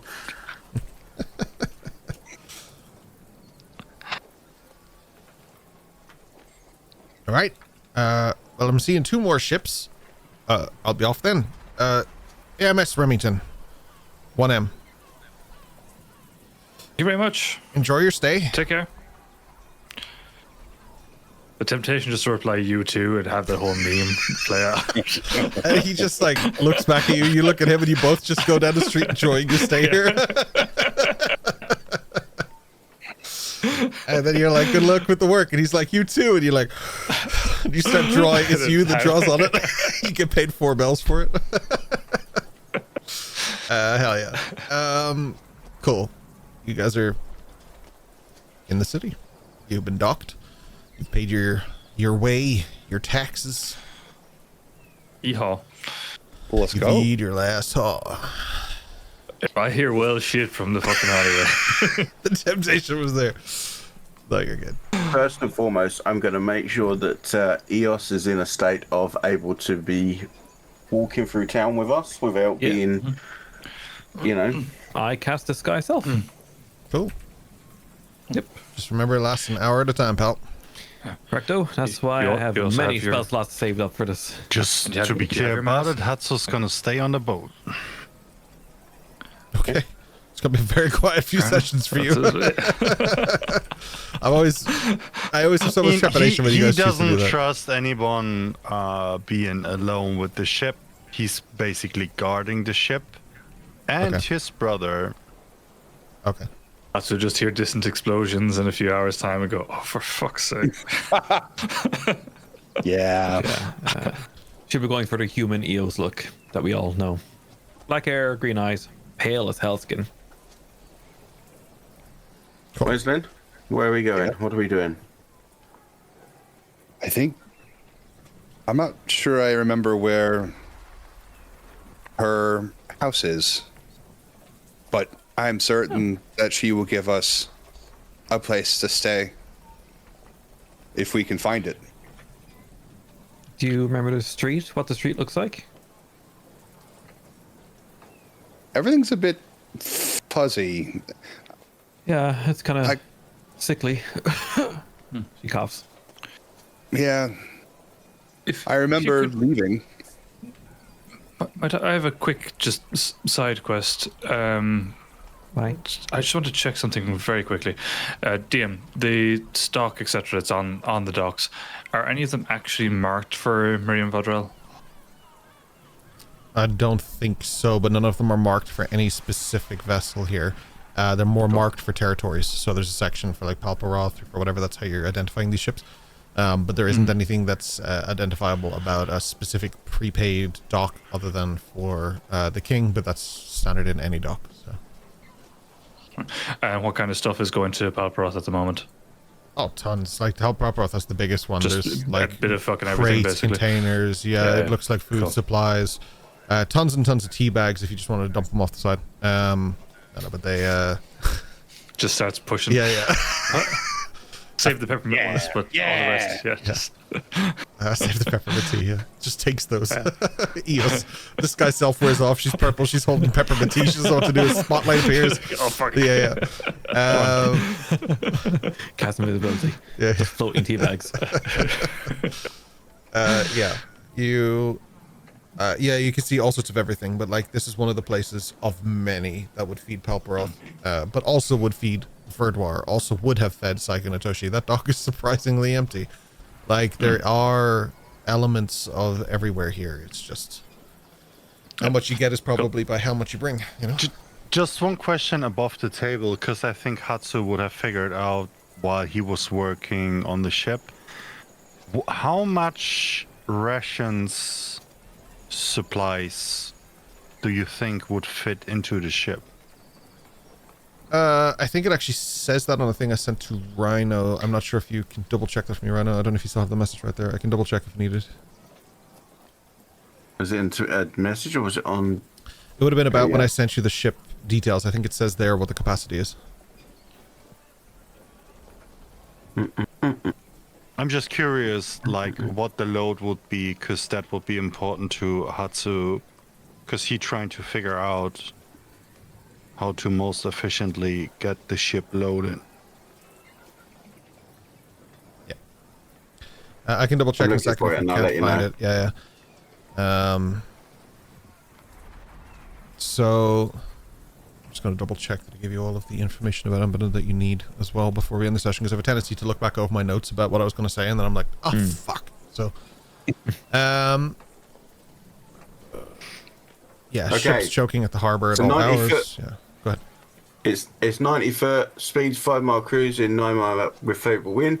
Hull is reinforced oak, and it has distinctive markings on it. It doesn't have carry weight or. Sorry, that detail is definitely somewhere. So give me 1 second. Let me have a quick look. Cargo capacity. I can let you know everything it's made of, and I just didn't send you the direct details of the actual ship. I'm going to give that to you too. You can save this wherever you want, but just bear with. No problem. There you go. Sorry, pal. So you can give any of that information to anyone. That's all. That's right. So yeah, I'm guessing if this had been a conversation between Hatsu and a Major and maybe before I left the ship. Hatsu, I think we'd be able to get about 150 tons on here. So we're talking, at least if we were to max this out, maybe at least 6 to 8 months worth for the Pearl. But it depends, obviously, if we take on logs and metals and stuff, like that's going to take up more weight, so we will be able to get less on. So I think we only need rations for a few months.